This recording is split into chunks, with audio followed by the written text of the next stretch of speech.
ইয়াজিদের উপরে লানাত পাঠানো হবে, ইয়াজিদের বুরাই করা হবে, ইয়াজিদের পোল খুলে যাবে, ইয়াজিদের নাপাক কর্মগুলি ফাঁস হয়ে যাবে। তাই না কোনো ওয়াহাবি না কোনো দেওবন্দি চায় যে আমাদের পিতা ইয়াজিদের পোল খুলুক, কারণ তারা ইয়াজিদকে সঠিক মনে করে, আমরা হুসাইনকে সঠিক মনে করি। বল সুবহানাল্লাহ। নিজের পিতা নাপাক ইয়াজিদকে বাঁচার জন্য কত রকম কৌশল করে, কিন্তু সারা পৃথিবী জানে ইমামে হুসেনকে শাহাদত করার পিছে সব চাইতে বড় হাত ইয়াজিদের ছিল। আজকে যারা বলে ইয়াজিদ সঠিক পথে ছিল, বলছিল না, তাদেরকে জানিয়ে দিতে চাই আমরা আহলে সুন্নাত ওয়াল জামাত ইয়াজিদকে ভুল বলি, হুসাইনকে সঠিক বলি। তোমরা ইয়াজিদকে সঠিক বলো, কিয়ামতের ময়দানে ফয়সালা হয়ে যাবে। সুন্নি মুসলমান হুসাইনের কাতারে থাকবে, ওয়াহাবি নামধারী মুসলমান ইয়াজিদের কাতারে থাকবে। সালাতু ওয়াস সালামু আলা সাইয়্যিদিল আম্বিয়া ওয়াল মুরসালিন وعلى آله وأصحابه أجمعين أما بعد فأعوذ بالله من الشيطان الرجيم بسم الله الرحمن الرحيم لا تعتذروا قد كفرتم بعد إيمانكم صدق الله المولانا العظيم وصدق بلغنا رسوله النبي الأمين المتين المبين المعين الكريم ونحن على ذلك لمن الشاهدين والشاكرين والحمد لله رب العالمين۔ تیرے غلاموں کا نقش قدم ہے راہ خدا، تیرے غلاموں کا نقش قدم ہے راہ خدا، او کیا بہک سکے جو یہ سراغ لے کے چلے۔ اور اہل سنت کا ہے بیڑا پار اصحاب حضور، اہل سنت کا ہے بیڑا پار اصحاب حضور، نجم ہے اور ناؤ ہے عطرت رسول اللہ کی، نجم ہے اور ناؤ ہے عطرت رسول اللہ کی۔ قتل حسین اصل میں مرغ یزید ہے، قتل حسین اصل میں مرغ یزید ہے، اسلام زندہ ہوتا ہے ہر کربلا کے بعد۔ আলহামদুলিল্লাহ, সমস্ত তারিফ ও প্রশংসা গুণগান মহান রব্বুল আলামিন ওয়াহদাহু লা শরীকের জন্য, যে আল্লাহ ব্যতীত কেউ ইবাদতের যোগ্য নয়, যে আল্লাহ ব্যতীত কেউ সেজদা পাওয়ার যোগ্য নয়, যে মহান রব্বুল আলামিনের জাত ও সিফাতে কোনো রকমের কোনো শরীক বা অংশীদার নাই, সে মহান রব্বুল আলামিন ওয়াহদাহু লা শরীকের অগণিত বার অসংখ্য বার দুরূদ ও সালাম বর্ষিত হোক, গর্বিত হোক। সকল বলুন আল্লাহুম্মা আমিন। আল্লাহ পাকের সকলে মিলে শুকরিয়া আদায় করেন, বলুন আলহামদুলিল্লাহ। একবার দুরূদ শরীফ পড়েন, আল্লাহুম্মা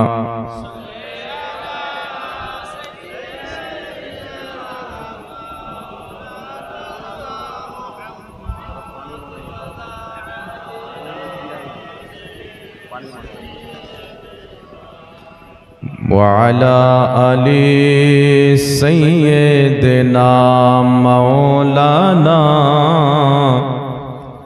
মুহাম্মদ সাল্লাল্লাহু তাআলা আলাইহি ওয়াসাল্লাম। বিরাদর ইসলাম, আপনারা সকলে অবগত আছেন, জানেন আজকের এই পবিত্র মাহফিল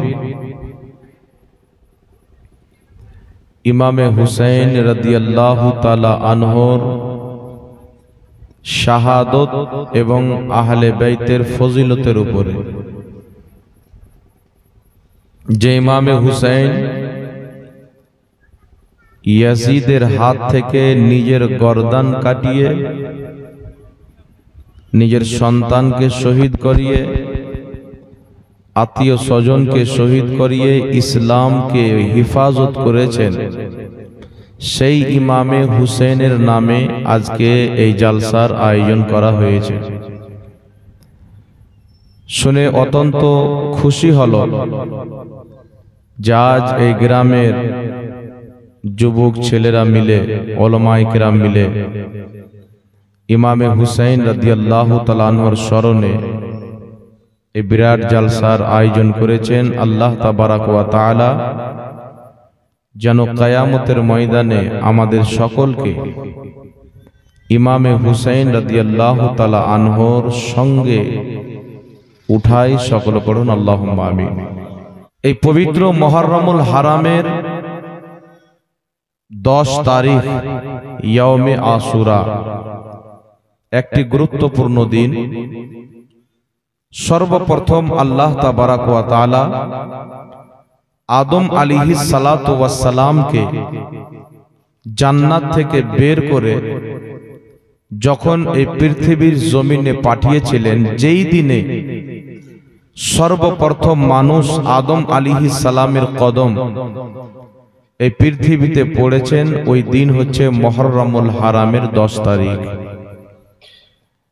যেই দিন হযরতে নূহ আলাইহিস সালাতু ওয়াস সালামের নৌকাকে আল্লাহ তাবারাক ওয়া তাআলা জুদি নামক পাহাড়ে কিনারা প্রদান করেছেন, সেই দিনটা হচ্ছে মুহররমুল হারামের 10 তারিখ।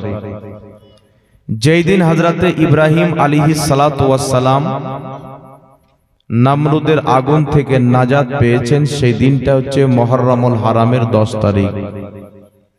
যেই দিন হযরতে ইউনুস আলাইহিস সালামকে সমুদ্রের মাছ 40 দিন পর্যন্ত নিজের পেটে রেখে সহি সালামত যেই দিন বের করেছেন, সেই দিন হচ্ছে মুহররমুল হারামের 10 তারিখ।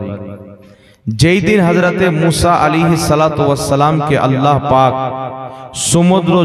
সমুদ্রের মাঝখানে রাস্তা প্রদান করেছেন, সেই দিনটা ছিল মুহররমুল হারামের 10 তারিখ। যেই দিন নবীর নওয়াসা মা ফাতেমার কলিজার টুকরা জান্নাতি যুবকদের সরদার ইমামে হুসাইন আলী মাকাম রাদিয়াল্লাহু তাআলা আনহু শাহাদত বরণ করেছেন, সেই দিনটা ছিল মুহররমুল হারামের 10 তারিখ। জয় বলুন সুবহানাল্লাহ। তাহলে বুঝা কি গেল যে মুহররমুল হারামের 10 তারিখের ফজিলত এটা আমার নবীর জামানা থেকেই আছে, যখন ইমামে হুসাইন রাদিয়াল্লাহু তাআলা আনহু জন্ম হয়নি। জোরে বলুন সুবহানাল্লাহ। আগে থেকে আর মর্যাদা, কিন্তু যেই দিন ইমামে হুসাইন রাদিয়াল্লাহু তাআলা আনহু নবী পাকের দ্বীনকে বাঁচার জন্য, রাসূলের শরীয়তের হিফাজতের জন্য কারবালার মাটিতে 10ই মুহররমে শহীদ হয়ে গেলেন, সারা পৃথিবীতে আল্লাহ তাবারাক ওয়া তাআলা মুহররমুল হারামের ফজিলতকে এত বালান করে দিলেন যে সারা পৃথিবীতে যারা নবী এবং আলে নবীকে মাননেওয়ালা 10ই মুহররমে এবং মুহররমের পুরো মাসে তারা আহলে বাইতের জিকির করে মাসটাকে কাটায়। জোরে বলুন সুবহানাল্লাহ। আল্লাহ পাক পবিত্র কোরআন পাকে বলছেন, কুল লা আসআলুকুম আলাইহি আজরান ইল্লাল মাওয়াদ্দাতা ফিল কুরবা। আল্লাহ বলছেন, নবী তুমি পৃথিবীর মানুষকে বলে দাও, আমি আল্লাহ তোমাদের কাছে আমার পেগাম তুমি পৌঁছে দাও যে আমি নবী তোমাদের কাছে কিছু বদলা চাই না। আল্লাহ বলছেন, নবী তুমি বলো লা আসআলুকুম আলাইহি আজরান, আমি নবী তোমাদের কাছে কিছু বদলা চাই না। আমি এত জিনিস তোমাদেরকে দিয়েছি।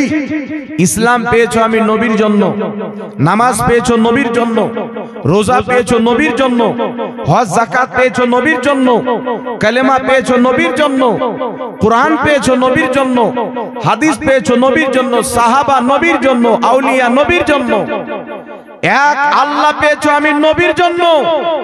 লা আসআলুকুম আলাইহি আজরান, এত কিছু তোমাদেরকে দিয়েছি, আমি নবী আর বদলা চাই না। জোরে বলুন সুবহানাল্লাহ। আর একটু জোরে বলুন না সুবহানাল্লাহ। আল্লাহ বলছেন বলো বদলা কিছুই চাই না, কিন্তু নবী তুমি একটি জিনিস চাও, একটি জিনিস মানুষের কাছে চাইতে হবে, কি? ইল্লাল মাওয়াদ্দাতা ফিল কুরবা। নবী তুমি বলে দাও আমি বদলা কিছুই চাই না, কিন্তু আমার আহলে বাইতের মহব্বত ভালোবাসা চাই। জোরে বল সুবহানাল্লাহ। আমি নবী চাই যে তোমরা আমার আহলে বাইতকে মহব্বত করবে, আমি নবী চাই যে তোমরা আমার আহলে বাইতকে ভালোবাসবে। এই জিনিসটা আল্লাহ চাইতে বলেছেন, মানে বুঝা গেল আহলে বাইতের মহব্বত স্বয়ং আল্লাহ চাইতেছেন। কারণটি কি, কেন চাইতেছেন? কারণ হচ্ছে যার অন্তরে আহলে বাইতের মহব্বত থাকে ওই ব্যক্তি যদি মারা যায় ঈমানদার হয়ে মরে। যার অন্তরে আহলে বাইতের বুগজ থাকে ওই ব্যক্তি যদি মারা যায় ওই ব্যক্তি বেঈমান হয়ে মরে। জোরে বলেন সুবহানাল্লাহ। আহলে বাইতের মহব্বত তাহলে কতটুকু গুরুত্ব বাবা। আল্লাহ বলছেন কিছুই চাও না কিন্তু আহলে বাইতের মহব্বত চাও। আহলে বাইত কাকে বলে? নবী পাকের বংশধরকে। আপনারা সকলে জানেন আমাদের বংশ চলে, নাসল চলে আমাদের ছেলে থেকে, কিন্তু আমার নবীর নাসল চলেছে নবীর মেয়ে ফাতেমা থেকে। আমাদের বংশ চলবে আমাদের ছেলে, তার ছেলে, তার ছেলে, কিন্তু নবীর বংশ চলেছে নিজের মেয়ে ফাতেমার সন্তান থেকে। আর নবী পাক সাল্লাল্লাহু আলাইহি সাল্লাম নিজের চাদরকে মেলে দিলেন, বললেন ফাতেমা আমার চাদরের তলে এসো, হাসান এসো, হুসেন এসো, আলী এসো। চারজনকে নিজের চাদরের তলে ঢেকে আমার নবী মুস্তাফা বললেন, আল্লাহ এরা হচ্ছে আমার আহলে বাইত, এদেরকে খুব তুমি পাক করে দাও। মহান রব্বুল আলামিন পবিত্র কোরআন পাকে আয়াতে তাতহীর অবতীর্ণ করে জানিয়ে দিলেন, মাহবুব তোমার ফ্যামিলির প্রত্যেকটা সদস্যকে আমি আল্লাহ পাক এবং পবিত্র করে দিলাম।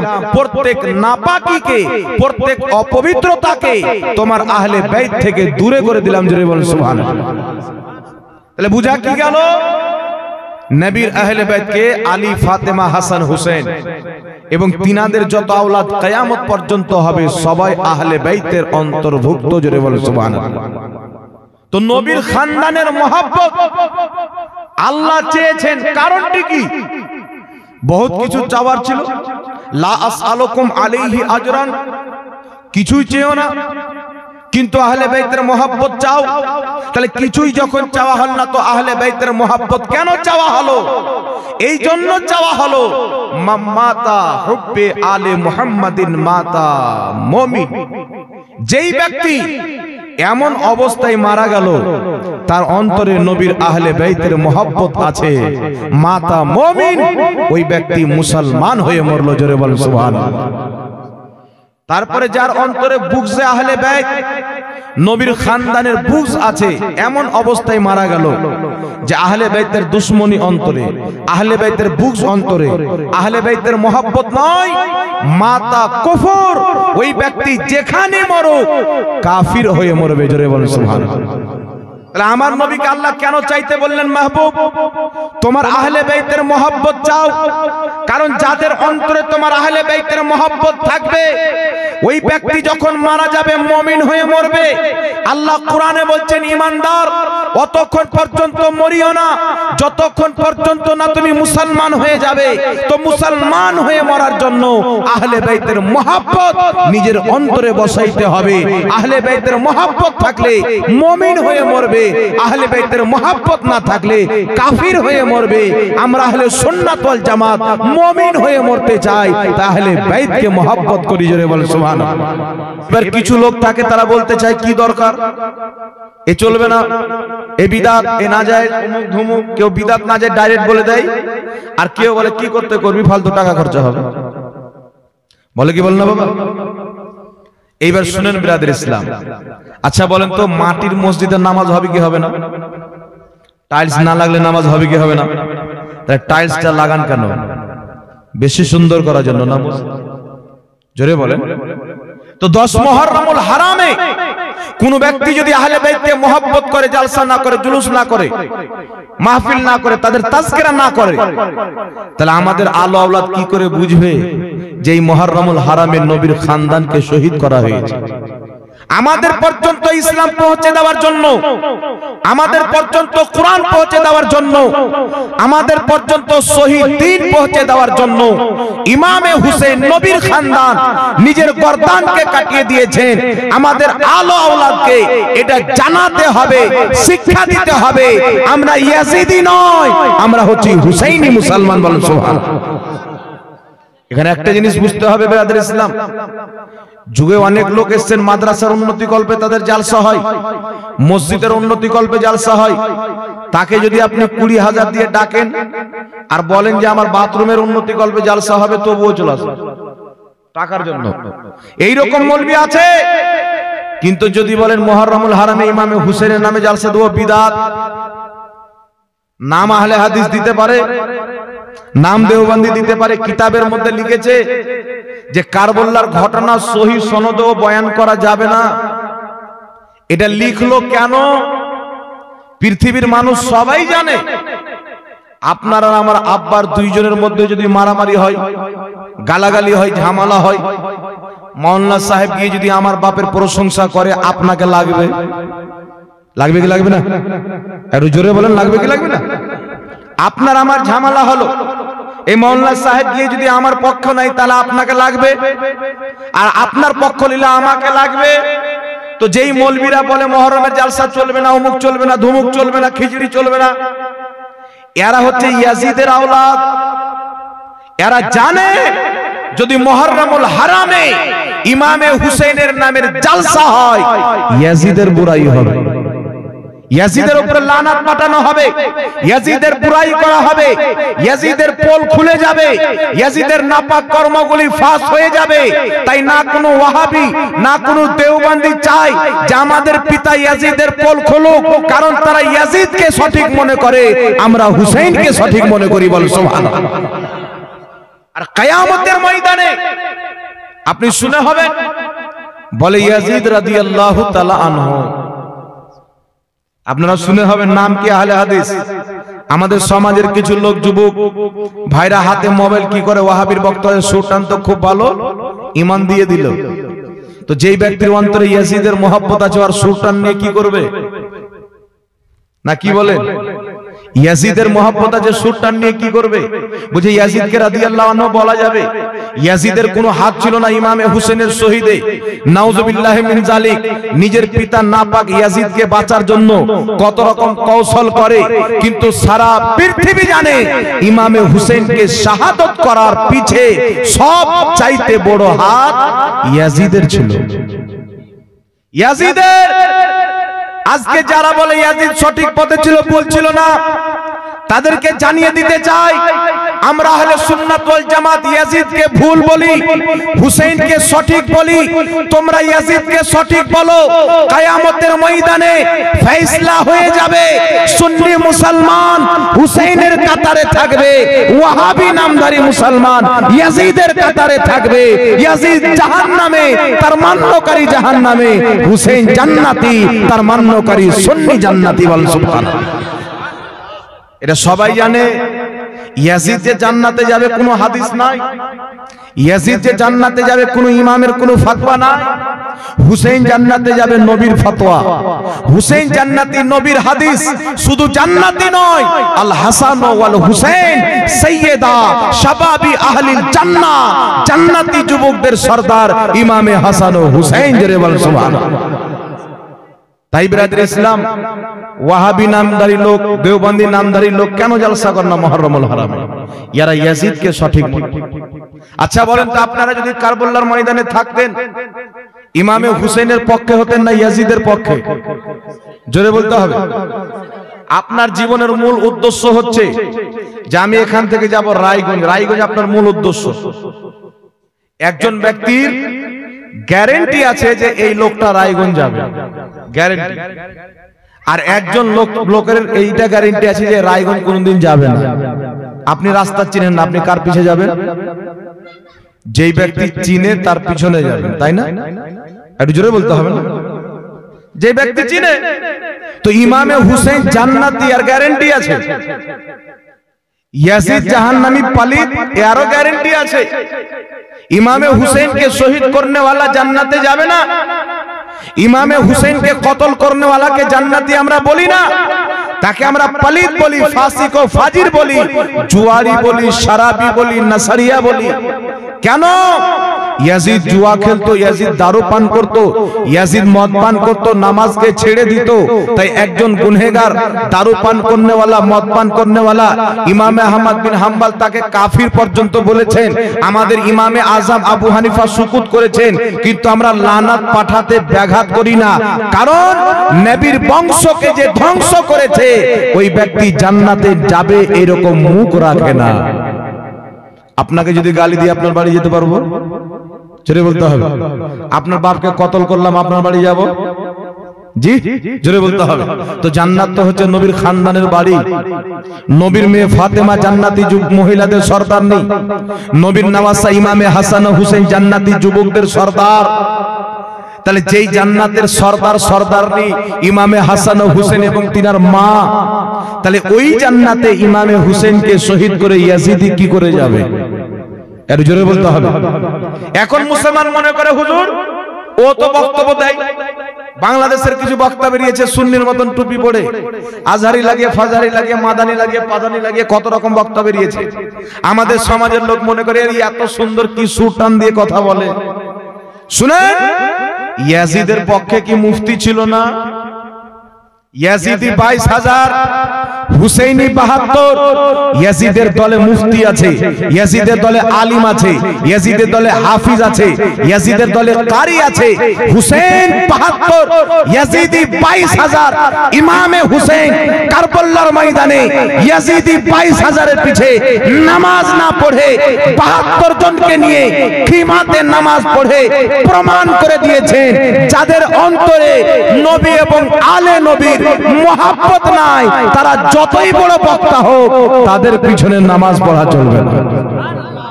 তো যেই ব্যক্তির পিছনে নামাজ চলবে না তার বক্তব্য শোনা চলবে? এর জোরে বলতে হবে। যেই ইয়াজিদ আমাদের ইমামে হুসেনকে কতল করেছেন সেই ইয়াজিদকে মুসলমান বলনেওয়ালা ওয়াহাবির বক্তব্য চলবে?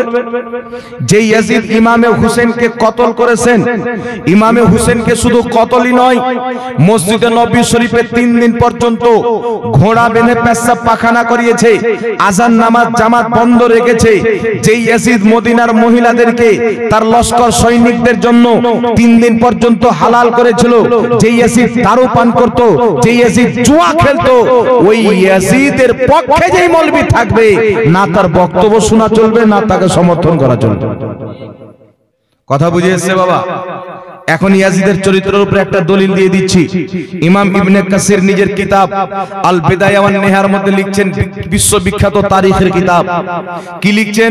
ইমামে হুসেন রাদিয়াল্লাহু তাআলা আনহুর মুস্তককে ধর থেকে আলাদা করে ইয়াজিদের সামনে নিয়ে যাওয়া হলো। ইয়াজিদ ইমামে হুসেনের মুস্তককে দেখে হাতে ছড়ি নিয়েছিল, লাঠি। ইমামে হুসেনের ঠোঁটে লাঠি মেরেছিল, লাঠি দিয়ে আঘাত করে ইয়াজিদ বলেছিল, জাজ বদরের যুদ্ধতে যে আমাদের পূর্বপুরুষদেরকে মুহাম্মদ সাল্লাল্লাহু আলাইহি ওয়াসাল্লাম হত্যা করেছিল, আজকে তার নওয়াসাকে হত্যা করে বদলা নিলাম। নাউজুবিল্লাহ বলবেন না? কাফিরদের হত্যার বদলা জান্নাতি যুবকদের সর্দারকে কতল করে ইয়াজিদের হাত যদি না থাকতো, যেই ব্যক্তি হুসেনের মুস্তক নিয়েছে ইয়াজিদ তার সঙ্গে কিসাস করত, ইয়াজিদ তার সঙ্গে কিসাস করত। তাই ব্রাদার ইসলাম, ইয়াজিদ ভালো মানুষ ছিল না। ইমামে হুসেনকে হত্যা করার পিছে ইয়াজিদের হাত। নবীর বংশ প্রতি পানি বন্ধ ইয়াজিদ করেছে, খাবার বন্ধ ইয়াজিদ করেছে, তাদেরকে হত্যার হুকুম ইয়াজিদ দিয়েছে। তাই কিয়ামত পর্যন্ত যেই মৌলবি ইয়াজিদকে রহমাতুল্লাহ বলবে, ইয়াজিদকে সঠিক বলবে, ওই মৌলবীর বক্তব্য শোনা সুন্নিদের জন্য যাবে না। কারণ সুন্নি ইয়াজিদকে ছাড়তে পারে, হুসেনকে ছাড়বে না। আমরা ইয়াজিদকে চাই না। এখন আপনাকে বলবে আমরা তো ইয়াজিদকে হুসেনকেও মানি, ইয়াজিদকেও মানি, হুসেনকেও মানি। এটা ডাহা মুনাফিকানা কথা। আপনারা বলেন তো বাবা, যার অন্তরে আবু বকর সিদ্দিকের মহব্বত থাকবে তার অন্তরে কোনোদিন আবু জেহেলের মহব্বত থাকতে পারে? যার অন্তরে উমর ফারুকের মহব্বত থাকবে, আবু লাহাবের মহব্বত থাকবে? কেউ যদি বলে আমি আবু জেহেলকেও মানি, আবু বকরকেও মানি, মুসলমান?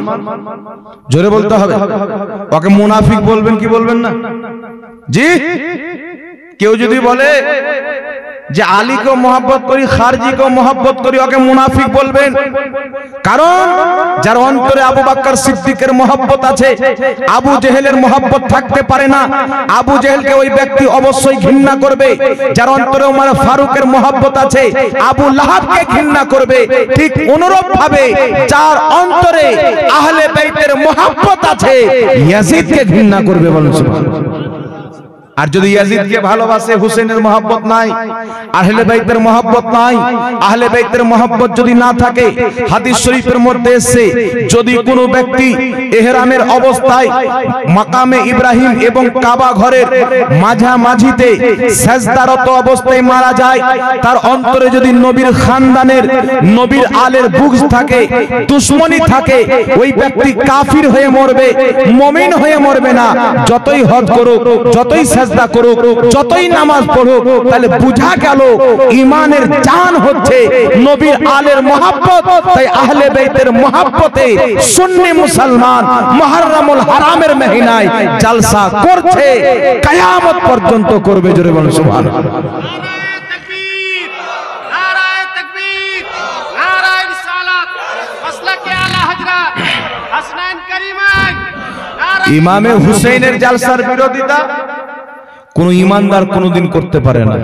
যাকে ইয়াজিদি বাতাস লেগেছে ওই ব্যক্তি করবে, যাকে ইয়াজিদি হাওয়া লেগেছে। তাই নিজের অন্তরকে পরিষ্কার করো, ইয়াজিদকে মহব্বত করো, কোন হাদিসের কিতাবে না।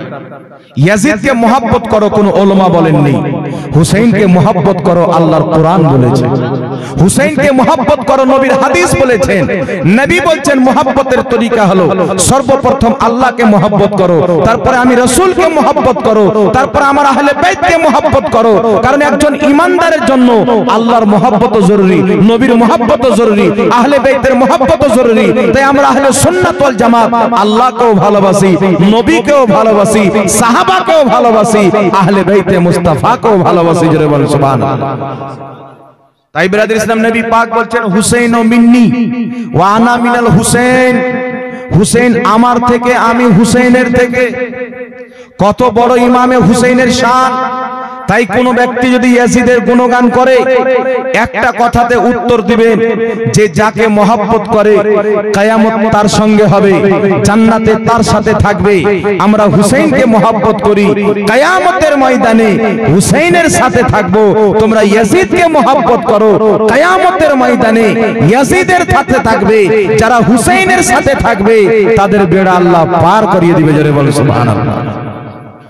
তাহলে বলেন তো বাবা, এই যে মুহররমুল হারামের জালসা, এটা ঠিক করেছে না ভুল করেছে? একটু জোরে বলতে হবে। কিয়ামতের ময়দানে ইমামে হুসেন খুশি, আমার মোহাব্বতে তোমরা জালসা করেছো। ইমামে হুসেন খুশি তো মুস্তাফাও খুশি, মুস্তাফা খুশি তো আল্লাহও খুশি। কারণ খোদা কি রাজা চাহতে हैं दो आलम, খোদা চাহতা है রাজায়ে মোহাম্মদ। জোরে বলতে হবে সুবহানাল্লাহ।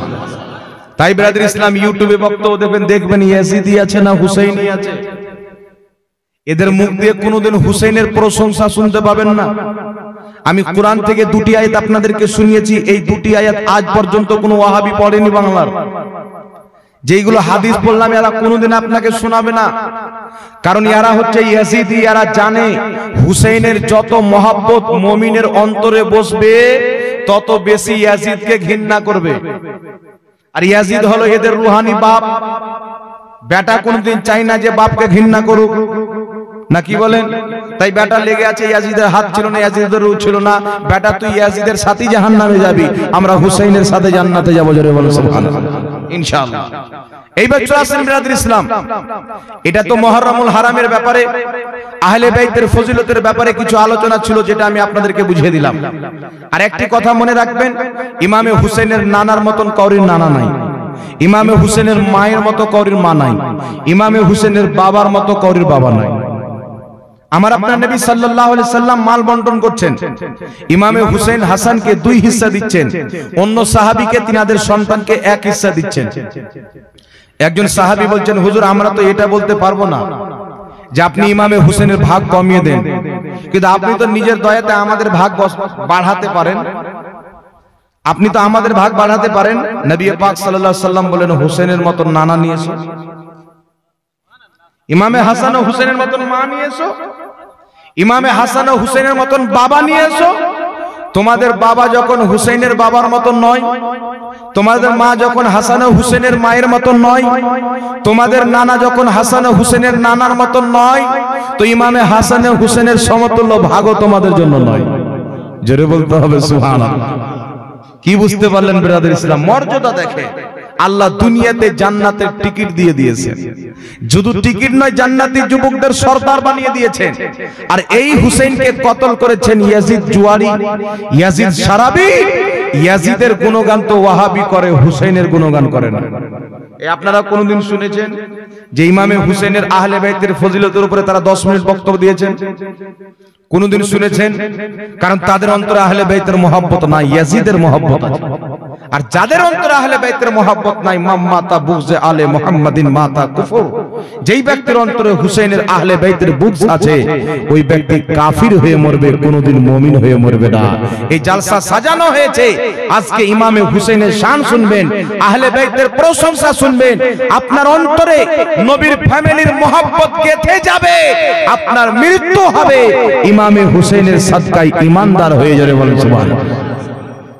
এবার চলে আসেন ব্রাদার ইসলাম, আমি আপনাদের সম্মুখে যে আয়াতে কারিমা পাঠ করেছিলাম, আল্লাহ তাবারাক ওয়া তাআলা পবিত্র কোরআন পাকে বলছেন, লা তা'তাযিরু কাদ কাফারতুম বা'দা ঈমানিকুম। আমরা হয়তো মানুষ অনেকে মনে করি যে ব্যক্তি নিজেকে মুসলমান বলে, নামাজ পড়ে, রোজা রাখে, হজ করে, যাকাত দেয়, কুরবানি দেয়, টুপি পরে চলে, মুসলমানের সমাজে চলে, মরলে মাটি দেয়, জানাজা পড়ে, সবাই মুসলমান। এটাই তো মনে করি বাবা। সাধারণ মানুষের ব্রেনে এটাই তো মানে নলেজ ভরা আছে, এই সোচটা আছে, এই ধারণাটা আছে। কিন্তু বিরাদর ইসলাম, একটি কথা মনে রাখবেন, প্রত্যেক কলমা পড়নেওয়ালা মুসলমান নয়। নচেত মমতা ব্যানার্জিও তো কলমা পড়ে, শুনেছেন? লা ইলাহা ইল্লাল্লাহ মুহাম্মাদুর রাসূলুল্লাহ বলতে মমতা ব্যানার্জিও কলমা পড়ে, তাহলে কি মুসলমান বলা যাবে? একটু জোরে বলতে হবে। অনেক আপনার পণ্ডিত আছে, পুরোহিত আছে, যারা কলমা পড়ে, কিন্তু আমরা তাদেরকে মুসলমান বলতে পারি না। কারণ মুসলমান বলার জন্য শুধু কলমা পড়া শর্ত নয়, মুসলমানের জন্য কলমার উপরে অটল থাকা শর্ত। জোরে বলেন সুবহানাল্লাহ।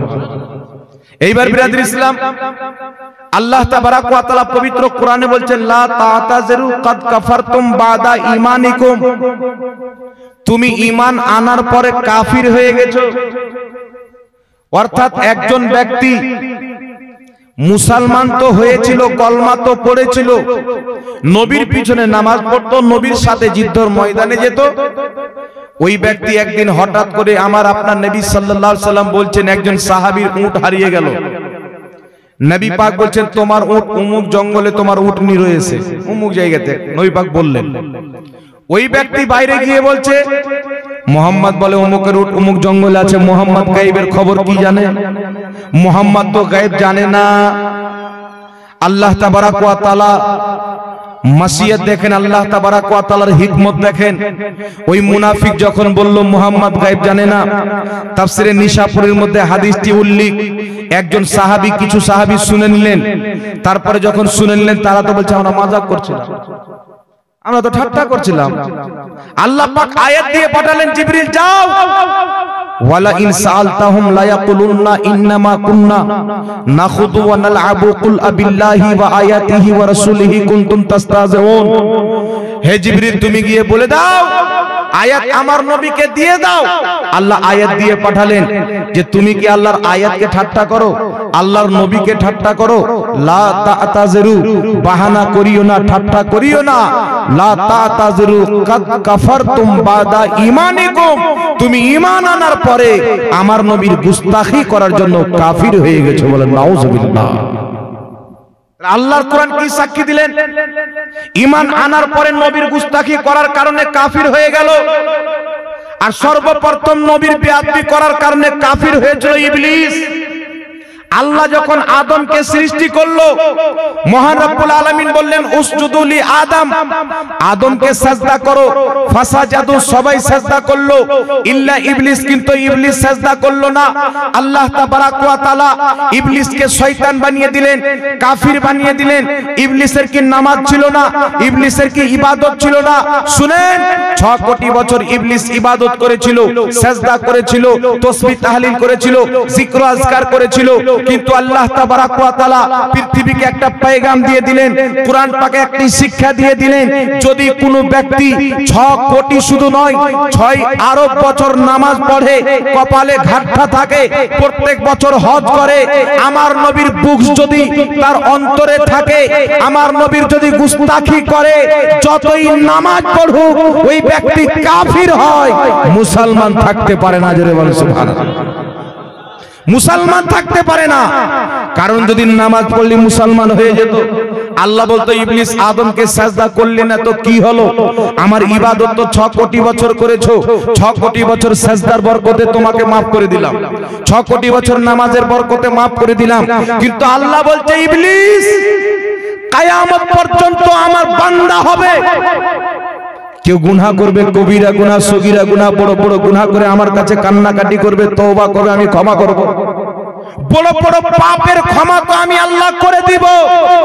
কিন্তু যেই ব্যক্তি আমার নবীর গুস্তাখি করবে, বেয়াদবি করবে, তার কোনো মাপ নাই, সিধা জাহান্নামে যাবে, কাফির হয়ে যাবে। যতক্ষণ পর্যন্ত তওবা করে মুসলমান না হবে ওই ব্যক্তিকে কাফির মনে করা হবে। আচ্ছা বলেন তো বাবা, ইবলিস কি আগে ভালো ছিল না? জোরে বলতে হবে। ফেরেশতাদের শিক্ষক, আল্লাহর আরশের তওয়াফ 30,000 বছর, হাজারো বছর ফেরেশতাদের শিক্ষকতা করেছিল। জান্নাতে যেত আসতো, জান্নাতের মধ্যে ছিল। আদম নবীকে সাজদা করলো না, জান্নাত থেকে বের হয়ে গেল। এখন অনেক নামধারী মুসলমান তো জান্নাতের খুশবু পর্যন্ত শুঁয়েনি, জান্নাতের গেট দেখেনি। ইবলিস ঝুঁকতে অমান্য করেছিল, এখন কিছু নামের মুসলমান উঠতে অমান্য করে। ও ঝুঁকতে অমান্য করেছিল, কিছু উঠতে অমান্য করে। কথা বুঝে যাচ্ছে বাবা? ইবলিসের কাছেও বাহানা ছিল, এদের কাছেও বাহানা আছে। ইবলিসের কাছে বাহানা ছিল, এদের কাছেও বাহানা। তো ইবলিস বাহানা করে বাঁচতে পারেনি, এরাও বাহানা করে বাঁচতে পারবে না। জিবরিল ঝুঁকে গেছেন, মিকাইল ঝুঁকে গেছেন, ইসরাফিল ঝুঁকে গেছেন। কারণ প্রত্যেক ফেরেশতা জানতো আল্লাহকে তো সাজদা করি, আল্লাহর তো ইবাদত করি, কিন্তু আল্লাহ যাকে মহব্বত করতে বলবে, যার তাজিম করতে বলবে, যার সামনে ঝুঁকতে বলবে, তার সামনে ঝুঁকতে হবে। সেই রকম সুন্নি জানে নবীর জন্য দাঁড়াতে হলে দাঁড়াতে হবে, গর্দান দিতে হলে গর্দান দিতে হবে। বল সুবহানাল্লাহ। নবীর জন্য জান লাগলে দিতে হবে কি হবে না? একটু জোরে বলেন। হযরতে আবু উবাইদা বিন জাররা নবীর মহব্বতে নিজের বাপকে কতল করেছেন। অন্য সাহাবী নিজের ভাইকে কতল করেছেন, কোন সাহাবী মামুকে কতল করেছেন, নিজের বাপকে কতল করে দিয়েছেন, কোনো গম নাই। নবী বলছেন তুমি আল্লাহকে রাজি করেছো, নবী বলছেন তুমি আল্লাহকে রাজি করেছো, আমি নবীকেও রাজি করেছো। তো সাহাবায়ে কেরাম নবীর মহব্বতে বাপকে কেন কতল করেছেন? বাপ নবীর বিপক্ষে ময়দানে, বেটা নবীর পক্ষে যুদ্ধের ময়দানে বেটা বাপকে হত্যা করেছে, নবীর দুশমন মনে করে। জোরে বলেন সুবহানাল্লাহ। কারণ সাহাবা জানতেন আল্লাহ পাক কোরআনে বলেছেন, হে ঈমানদার, যদি তোমাদের আপন বাপ আপন ভাই মুসলমান হওয়ার পরে আল্লাহ আল্লাহ রসুলের গুস্তাখিকে পছন্দ করে, কুফরিকে পছন্দ করে, লা তাত্তাখিজু, তোমাদের তার সাথে কোনো আপোষ থাকতে পারে না। জোরে বলতে হবে সুবহানাল্লাহ। কারণ নবী পাক সাল্লাল্লাহু আলাইহি ওয়াসাল্লাম বলেন, বুখারী শরীফ ঈমানের অধ্যায়ের হাদিস, মিশকাত শরীফ ঈমানের অধ্যায়ের হাদিস, মুসলিম শরীফের মধ্যে হাদিসটি লিপিবদ্ধ। নবী পাক বলেন, লা ইউমিনু আহাদুকুম হাত্তা আকুনা আহাব্বা ইলাইহি মিন ওয়ালিদিহি ওয়া ওয়ালাদিহি ওয়ান নাসি আজমাইন। নবী পাক বলেন, অতক্ষণ পর্যন্ত কোন ব্যক্তি মুমিন হতে পারে না, ঈমানদার হতে পারে না, যতক্ষণ পর্যন্ত নিজের বাপ চাইতে বেশি, মা চাইতে বেশি, ভাই চাইতে বেশি, ছেলে চাইতে বেশি, মেয়ে চাইতে বেশি, আল্লাহর পরে সব চাইতে বেশি যে আমি নবীকে না ভালোবাসবে ঈমানদার হতে পারে না। বলুন সুবহানাল্লাহ। তাহলে কি বোঝা গেল? বুঝা কি গেল? বাপের মহব্বত পরে, নবীর মহব্বত আগে। বাপের মহব্বত চাইতে নবীর মহব্বত, মায়ের মহব্বত চাইতে নবীর মহব্বত, ছেলের মহব্বত চাইতে বড় নবীর মহব্বত, ওলির মহব্বত চাইতে বড় নবীর মহব্বত, সাহাবীর মহব্বত চাইতে বড় নবীর মহব্বত। তাই আহলে সুন্নাত ওয়াল জামাতের মার্কাজ বরেলি শরীফ থেকে হুজুর তাজুল শরিয়া पैगाम দিয়েছেন, নবী से जो हो बेगाना उसे दिल से जुदा कर दे, पेदर मादर ब्रादर मालो जा सब कुछ नबी पर फिदा कर दे। নবী থেকে কেউ যদি বেগানা হয়, কেউ যদি বলে নবী লিখতে জানতো না, ওর বক্তব্য শোনা চলবে না। কেউ যদি বলে নবীর মুখ দিয়ে দুর্গন্ধ বের হতো, তার বক্তব্য শোনা চলবে না। কেউ যদি বলেন নবী কবরে মরা পড়ে আছে, তার বক্তব্য শোনা চলবে না। কেউ যদি বলেন নবী নিজেই ফেলফেল করে তাকিয়ে থাকবে, আমার নেকির পাল্লা ভারী হচ্ছে না গুনহার পাল্লা ভারী হচ্ছে, নাম আহলে হাদিস দিতে পারে, মুসলমান হতে পারে না। নাম তবলিগি দিতে পারে, মুসলমান হতে পারে না। নাম জামাতে ইসলামী দিতে পারে, মুসলমান হতে পারে না। নবী পাকের চুল পরিমাণে বেয়াদবি করনে वाला নামাজ পড়ুক মুসলমান নয়, না রোজা রাখুক মুসলমান নয়, হজ করুক মুসলমান নয়। মুসলমান হওয়ার জন্য নবীর তাজিম জরুরি, নবীর মহব্বত জরুরি। জোরে বলুন সুবহানাল্লাহ। আর বলছে নবীর মুখ দিয়ে দুর্গন্ধ বের হতো, বলছে আহলে হাদিস। কিসের আহলে হাদিস তুই রে? তুই তো আবু জেহেল চাইতে খারাপ। বলছেন নবী কিয়ামতের ময়দানে নিজের মেয়ে ফাতেমাকে বাঁচাতে পারবে না, তো আমাদেরকে কি বাঁচাবে? এই কথা বলে কি বলে না বাবা? আমি মিথ্যা বলছি?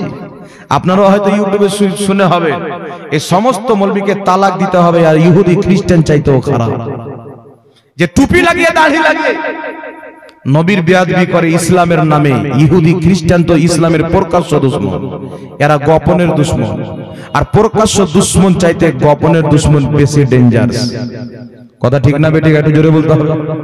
প্রকাশ্য দুশমন চাইতে, আপনার বিদেশে দুশমনি আছে অসুবিধা নাই, বাড়ির পাশে যদি দুশমনি হয়ে যায় ঝামেলা হবে কি হবে না? অশান্তি হবে কি হবে না? তাই চিন্তা হবে ব্রাদার ইসলাম, নবীর গুস্তাকি হচ্ছে কুফরি। এরা নবীর বেয়াদবি করেছে। বাংলাদেশে একটা বক্তা খুব মিষ্টি ভাষায় ওয়াজ করে, আমাদের দিককার লোক ওকে নিয়ে পাগল, আজহারি নাম দিয়ে, এই আজহার থেকে পড়ে এসেছে। বেটা পড়েছে মিশর জামে আজহারে, একটু ধ্যান দিয়ে শুনবেন। এই বেটা পড়েছে আল জামিয়াতুল আজহার মিশর কায়রাতে। মিশরে পড়েছে, মিশরের প্রত্যেকটা শিক্ষক মিলাদুন নবী পালন করে, সরকারি ভাবে ছুটি থাকে। মিলাদুন নবীর মাহফিল হয়, সালাম হয়, কিয়াম হয়, সব হয়।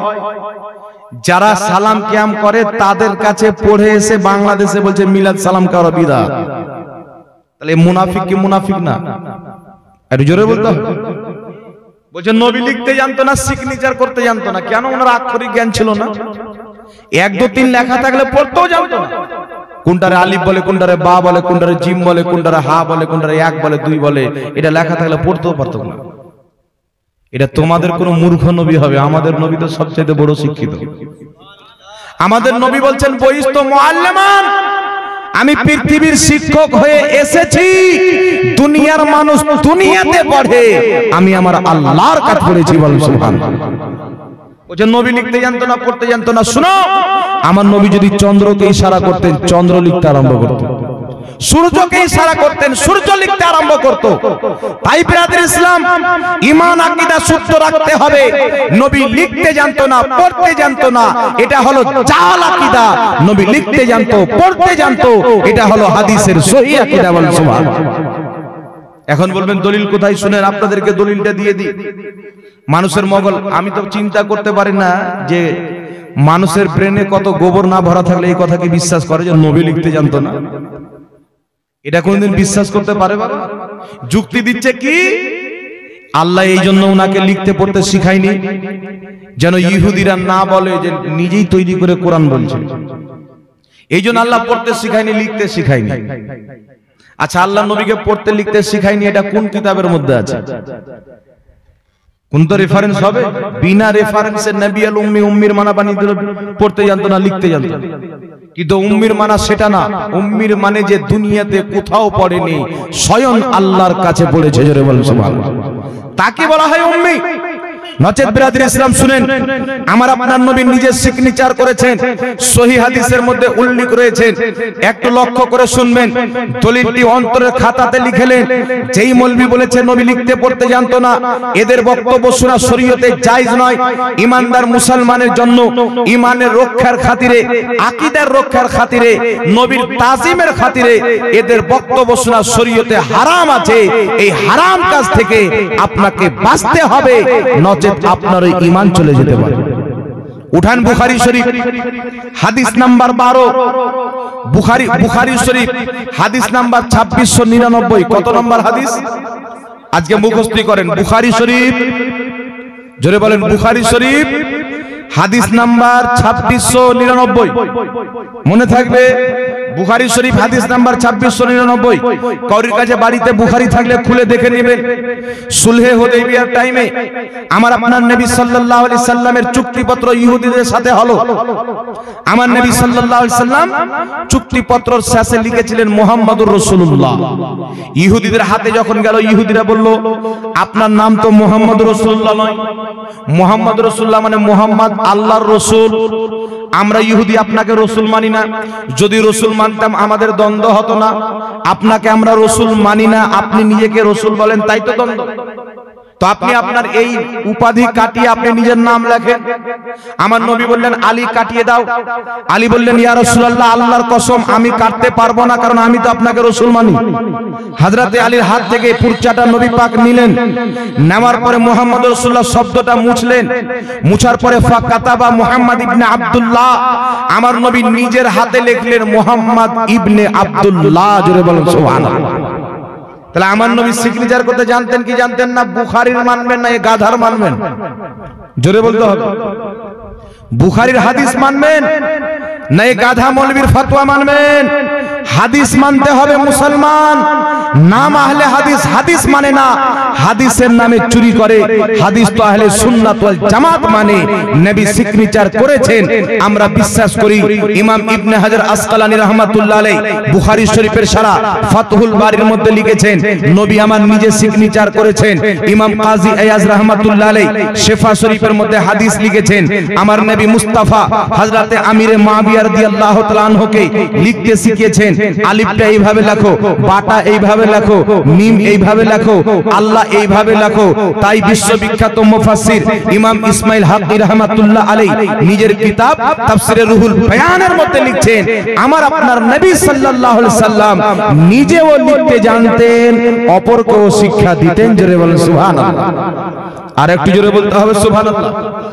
নবী নিজেও লিখতে জানতেন, অপরকেও শিক্ষা দিতেন। তাহলে এবার আপনারা বলেন, বুখারীর সহিহ হাদিস নবী লিখেছেন, শিফা শরীফের হাদিস নবী লিখতে শিখিয়েছেন। ইমাম ইবনে হাজার আসকালানী বলছেন নবী নিজে হাতে সিগনেচার করেছেন।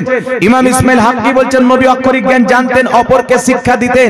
এই সমস্ত দলিল আপনি মানবেন না ফুটপাতে একটা ফতোয়া দিয়ে দিল সেটা মানবেন? বাবা একটু জোরে হবে না? কোনটা মানতে হবে? দলিল মানতে হবে বাবা। ইমাম নববী রাহমাতুল্লাহ আলাইহি বলছেন, হাদিসের বিপক্ষে ফতোয়া দেওয়াটাই হচ্ছে বিদআত। নবী লিখতে জানতো না, পড়তে জানতো না, আক্ষরিক জ্ঞান ছিল না, এটা বিদআতীদের আকীদা। নবী লিখতেও জানতো, পড়তেও জানতো, এটা হচ্ছে সুন্নাতি সুন্নিদের আকীদা। জোরে বলতে হবে সুবহানাল্লাহ। এইবার চলে আসেন ব্রাদার ইসলাম, একটা কথা বলেন তো বাবা, আমরা আহলে সুন্নাত ওয়াল জামাত মিলাদুন নবী পালন করি কি করি না? একটু জোরে বলতে হবে। আমরা মিলাদুন নবী পালন করি, এটা মুহররমুল হারাম, তারপরে সাফার, তারপরে রবিউল আউয়াল। সাফার মাসের শেষের দিকে যত ওয়াহাবি মৌলবি আছে লাল মরিচ লেগে যাবে। দেখবেন বৃষ্টি হলে যেমন ব্যাঙগুলো বেরিয়ে কাউ কাউ কাউ কাউ করে কি করে না, ওই রকম দেখবেন সাফার মাস শেষ হবে, 12 রবিউল আউয়াল শুরু হওয়ার পূর্বে যত বিলে ঢুকাছে ওয়াহাবি মৌলবি সব মরিচ লিয়ে বেরিয়ে যাবে। এদের মরিচ, এরা মিলাদুন নবীর মাহফিল বিদআত। কেন? নবী করেনি, সাহাবী করেনি। কিন্তু মিলাদুন নবীর মাহফিল আমার নবী নিজে করেছেন, সাহাবী নিজে করেছেন, দলিল দিব। কিন্তু আগে হচ্ছে বাবা কিছু প্রশ্ন হয় যার উত্তরও প্রশ্ন দিয়ে দেওয়া যায়। আমি সারা পৃথিবীর লামাযহাবিকে চ্যালেঞ্জ করছি, একটা হাদিস দেখাও যে আমার নবী সাল্লাল্লাহু আলাইহি সাল্লাম কিরাত প্রতিযোগিতা করেছে। কেরাত প্রতিযোগিতা বুঝেন, 10 জন 20 জন ছেলে হিস্সা গ্রহণ করবে, তার মধ্যে যে সবচেয়ে ভালো কেরাত করবে তাকে প্রাইজ দিবে, বাকি সব ঘুরে আসবে কাঁদতে কাঁদতে। এটাকে বলা হয় কেরাত প্রতিযোগিতা, যেটা ওয়াহাবিরা করে। যে ফার্স্ট আসবে তাকে 30 লাখ টাকা দেওয়া হবে, সেকেন্ড আসবে তাকে 15 লাখ দেওয়া হবে, বিভিন্ন রকমের প্রাইজ দেয়। একটা হাদিস দেখাও যে আমার নবী এইভাবে কেরাত প্রতিযোগিতা করেছেন, আমি সারা জিন্দেগি তার নামে লিখে দেব। তাহলে এটা বিদআত কেন হলো না? কথা বুঝতে পারছেন বাবা? নবী করেনি, সাহাবী করেনি বিদআত, তো নবী সাহাবী তো কেরাত প্রতিযোগিতা করেনি, ওয়াহাবী তুমি কেন করছো? নবী কোনদিন সালাফি কনফারেন্স করেনি। বাংলাদেশ ঢাকায় যত একটা নাম শুনে হবেন, কাজ্জাব বিন ইহুদি একটা গাধা মৌলবি আছে, ডেট ফেল মৌলবি, এ বিনা খাওয়াতে গাঁজাখোর, এই মৌলবি সালাফি কনফারেন্স করলো, অনেক ওয়াহাবি মৌলবি অংশগ্রহণ করলো। একটা হাদিস দেখাও নবী সালাফি কনফারেন্স করেছেন, সাহাবী সালাফি কনফারেন্স করেছেন। যেই যুক্তি দিয়ে আহলে সুন্নাত ওয়াল জামাতকে বিদআতি বলো, তোমাদের 14 গোষ্ঠীকে আচার পিছা বিদআতি প্রমাণ করতে পারো, 14 গোষ্ঠীকে বিদআত প্রমাণ করতে পারবো। কারণ সালাফি কনফারেন্স নবী করেনি, তোমরা করেছো বিদআত। কেরাত প্রতিযোগিতা নবী কোনদিন করেনি, তোমরা করেছো বিদআত। খতমে বুখারী নবী কোনদিন করেনি, তোমরা করেছো বিদআত। সাহাবী এবং নবী কোনদিন বুখারী পড়েনি, পড়ায়নি, তোরা পড়ছিস, পড়াচ্ছিস বিদআত। তাই ব্রাদার ইসলাম, যেই যুক্তি দিয়ে আমাদেরকে বিদআতি বলে, অরিজিনাল আসল বিদআতি হলো তারা। এবার চলে আসেন ব্রাদার ইসলাম, মিলাদুন নবীর মাহফিল কোনদিন বিদআত নয়। নবী পাক সাল্লাল্লাহু আলাইহি সাল্লামের জন্মের দিন আসে, আপনারা মিছিল বের করেন, জালসার ব্যবস্থা করেন, খাওয়া দাওয়ার ব্যবস্থা করেন। তিনটা জিনিস, মিছিল, জালসার ব্যবস্থা, খাওয়া দাওয়ার ব্যবস্থা। কোরআন হাদিসের আলোতে জানবো তিনটা জিনিস করা বৈধ কি বৈধ না। সর্বপ্রথম তাফসিরে মাআলিমুত তানজিল পড়েন, তাফসিরে বাগাবী পড়েন, বিভিন্ন তাফসিরের কিতাবের মধ্যে লিপিবদ্ধ। হযরত ইউসুফ আলাইহিস সালামের পিতা ইয়াকুব আলাইহিস সালাম যখন ইউসুফ নবীর সঙ্গে সাক্ষাৎ করতে যাবেন, উনি যখন মিশরের বাদশা হলেন, ইউসুফ আলাইহিস সালাম কমবেশ 4000 লোককে নিয়ে বড় বড় পতাকা নিয়ে আনন্দের মিছিল বের করেছিলেন। জোরে বলেন সুবহানাল্লাহ। জিবরিল আমিন এসে বলেছিলেন, হে ইয়াকুব আলাইহিস সালাম, আপনি জমিনের শুধু মিছিল দেখছেন, আকাশে চেয়ে দেখেন, আমি আল্লাহর হুকুমে আকাশের ফেরেশতাকে নিয়ে মিছিল বের করেছি। বলেন সুবহানাল্লাহ। তাহলে মিছিল বের করা বৈধ না না যায়? জোরে বলতে হবে, বৈধ না বৈধ? আরেকটি হাদিস শুনেন, মুসলিম শরীফের হাদিস। আমার আপনার নবী সাল্লাল্লাহু আলাইহি সাল্লাম হিজরত করে মক্কা থেকে মদিনা যাবেন। হাদিসের শব্দ ফাসাইদার রিজাল ওয়ান নিসা ফাওকাল বুয়ুত তাফাররাকাল গিলমান ওয়াল খুদ্দাম ফি তুরুক ইউনাদুনা ইয়া মুহাম্মদ ইয়া রাসূলুল্লাহ, ইয়া মুহাম্মদ ইয়া রাসূলুল্লাহ। আমার আপনার নবী সাল্লাল্লাহু আলাইহি ওয়াসাল্লাম মক্কা থেকে মদিনা যাবেন হিজরত করে। সাহাবায়ে কেরাম খবর পেয়েছেন নবী আসবেন। মদিনার সমস্ত সাহাবী বাচ্চা কাচ্চা মিছিল বের করেছেন, সবারই জুবানে একটাই স্লোগান, ইয়া রাসূলুল্লাহ, ইয়া মুহাম্মদ। জোরে বলেন সুবহানাল্লাহ। ইয়া রাসূলুল্লাহ, ইয়া মুহাম্মাদের স্লোগান দিয়েছেন সাহাবায়ে কেরাম। কিন্তু আজকে কিছু মৌলবি ইহুদির মার্কেট থেকে ধর্ম নিয়েছে, তারা বলছে ইয়া রাসূলুল্লাহর স্লোগান দেওয়া যাবে না। বলে কি বলে না? যাদের জালসা ইয়া রাসূলুল্লাহ স্লোগানকে অবৈধ মনে করে লাগানো হয় না, ওই জালসা শোনা জায়েজ নয়, ওই জালসাতে যাওয়া জায়েজ নয়, ভিড় করা জায়েজ নয়। সাহাবায়ে কেরাম মিছিল বের করে নবী আসছেন আনন্দতে আল্লাহর শুকরিয়া আদায় করার জন্য মিছিল বের করেছেন। ফলে আমরা আহলে সুন্নাত ওয়াল জামাত 12ই রবিউল আউয়ালে নবীকে পেয়েছি বলে আল্লাহর শুকরিয়া আদায় করার জন্য মিছিল বের করছি। ইমাম জালালউদ্দিন সিয়ুতি খাসাইসুল কুবরার মধ্যে লিখেছেন, ইমাম হালবি সিরাতে হালবিয়ার মধ্যে লিখেছেন, নবী পাক দুনিয়াতে জন্মগ্রহণ করবেন, সমস্ত ফেরেশতারা আকাশ থেকে জমিন পর্যন্ত মিছিল বের করেছিলেন। জোরে বলেন সুবহানাল্লাহ। তাহলে ফেরেশতা তো আনন্দে মিছিল বের করেছেন, আর ফেরেশতা আল্লাহর হুকুম ছাড়া কোনো কাজ করে না, আল্লাহর হুকুমে মিছিল বের করেছেন। তাই 12 রবিউল আউয়ালে কেউ যদি মিছিল বের করে আল্লাহর শুকরিয়া আদায় করতে চায়, 100% এটা জায়েজ আছে, তাতে শরীয়ত বিরোধী যেন কোনো কাজ না থাকে। দ্বিতীয় নাম্বার, আহলে সুন্নাত ওয়াল জামাত 12ই রবিউল আউয়ালে নবী পাক সাল্লাল্লাহু আলাইহি সাল্লামের আগমনের খুশিতে খাবারের ব্যবস্থা করে, ঠিক না? আর জোরে বলতে হবে, খিচুড়ি, মাংস, ভাত, খাবারের ব্যবস্থা হয়, ফাতিহা হয়, দোয়া খের। ফাতিহা হয়, ফাতিহা কাকে বলে আগে শুনেলেন তো এটা আগে? ফাতিহা বলা হয় পবিত্র খাবার যে রান্না করা হলো, খাবারকে সামনে রেখে কিছু কোরআন পাকের আয়াত তেলাওয়াত করে দোয়া করে, এটাকে ফাতিহা বলা হয়। সূরাতুল ফাতিহা পড়ে নাকি? অনেকে শুনতে পাওয়া যায় যে ইয়ারা থুপ দিয়ে খাচ্ছে, বলে কি বলে না? আচ্ছা বলেন তো বাবা, আমরা কি থুপ দিই? জোরে বলতে হবে, থুপ দিই। এই জন্য আমি বলি ওয়াহাবি হতে পারে না যদি মিথ্যা না বলে। ওয়াহাবি হওয়ার জন্য মিথ্যা বলা শর্ত। এখন শুনেন ব্রাদার ইসলাম, আমরা ফাতিহা কেন করি? আমাদের নাম হচ্ছে সুন্নি, সুন্নাতে চলনেওয়ালা। ফাতিহা ওয়াহাবি বলে বিদআত, সুন্নিরা করেন নেকির কাজ। দুই মতন হলো কি হলো না?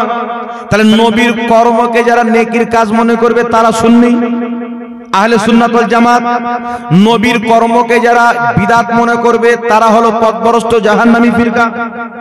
এখন ফাতিহা সর্বপ্রথম কে করেছে? ফাতিহা সর্বপ্রথম মুহাম্মদুর রাসূলুল্লাহ করেছেন, জোরে বলেন সুবহানাল্লাহ। এই মর্মে অনেক হাদিস আছেন, আমি আপনাদেরকে 3টি হাদিস শোনাবো, লক্ষ্য করে শুনেন।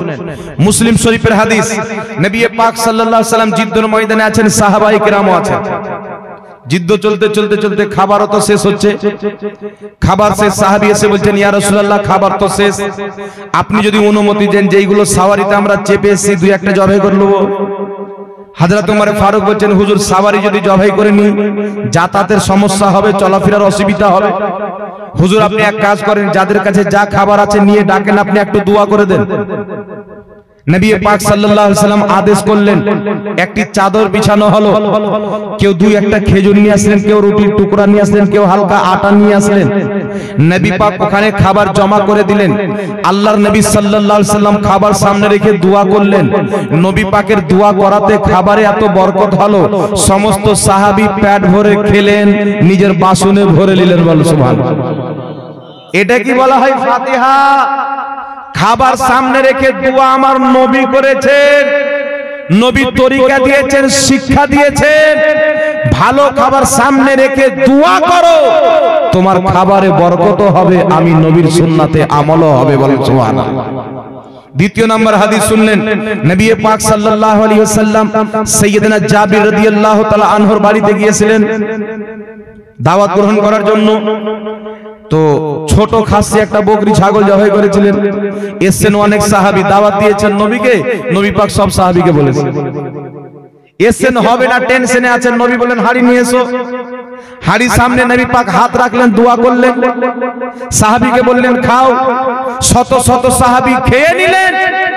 বাড়িওয়ালা বলছে সাহাবীদের খাওয়ার পর নিয়ে যখন যাচ্ছিলাম চিন্তায় ছিলাম যে দিয়েছিলাম তখন বেশি ছিল না নিয়ে যাচ্ছে তো বেশি আছে। বলেন সুবহানাল্লাহ। হাকিম আল মুস্তাদরাক আলা সাহিহাইনের মধ্যে হাদিস, বিশুদ্ধ সনদে হাদিস বর্ণিত। নবী পাক সাল্লাল্লাহু আলাইহি সাল্লামের সামনে সাহাবী খাবার হাজির করলেন। আল্লাহর নবীর যা ইচ্ছা পাঠ করলেন, পাঠ করার পরে তিনি দোয়া করলেন খাবারের সামনে। এই জন্য আহলে সুন্নাত ওয়াল জামাতের উলামায়ে কেরাম বলেন নবী পাক যা ইচ্ছা পাঠ করেছিলেন, সবচাইতে উত্তম পাঠ করার জিনিস হলো আল্লাহর কালাম কুরআনুল মাজিদ, পবিত্র কোরআন শরীফ তোমরা পাঠ করো খাবারকে সামনে রেখে। নবী পাঠ করেছেন, জয় বল সুবহানাল্লাহ। নবী পাঠ করেছেন। উলামায়ে কেরাম বলেছেন উত্তম পাঠ করার জিনিস কি? কোরআন। জোরে বলতে হবে।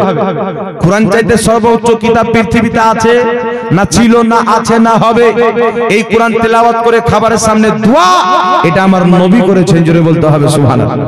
তার কারণে আহলে সুন্নাত ওয়াল জামাত মুহররমের খাবার হোক, ইসালে সাওয়াবের খাবার হোক, 12 রবিউল আউয়ালের খাবার হোক, যেখানকারই ভালো পবিত্র খাবার হোক, ইফতারির খাবার হোক, খাবারের সামনে কিছু পবিত্র কোরআনের আয়াত পাঠ করে তারপরে দোয়া করে, নবীর একটি সুন্নাতকে জিন্দা রেখেছে। জোরে বলতে হবে সুবহানাল্লাহ। তাহলে যারা নবীর সুন্নাতে আমল করছে তারা জান্নাতে যাবে না বিদআত বলে তারা জান্নাতে যাবে? নবীর সুন্নাতকে বিদআত বলা গুমরাহি, নবীর সুন্নাতে আমল করা আহলে সুন্নাতের কর্ম। তাহলে বুঝা গেল সুন্নিরাই হচ্ছে আহলে সুন্নাত ওয়াল জামাত, ওয়াহাবিরাই হচ্ছে আসল বিদআতি। কথা বুঝে শিখেছেন বাবা?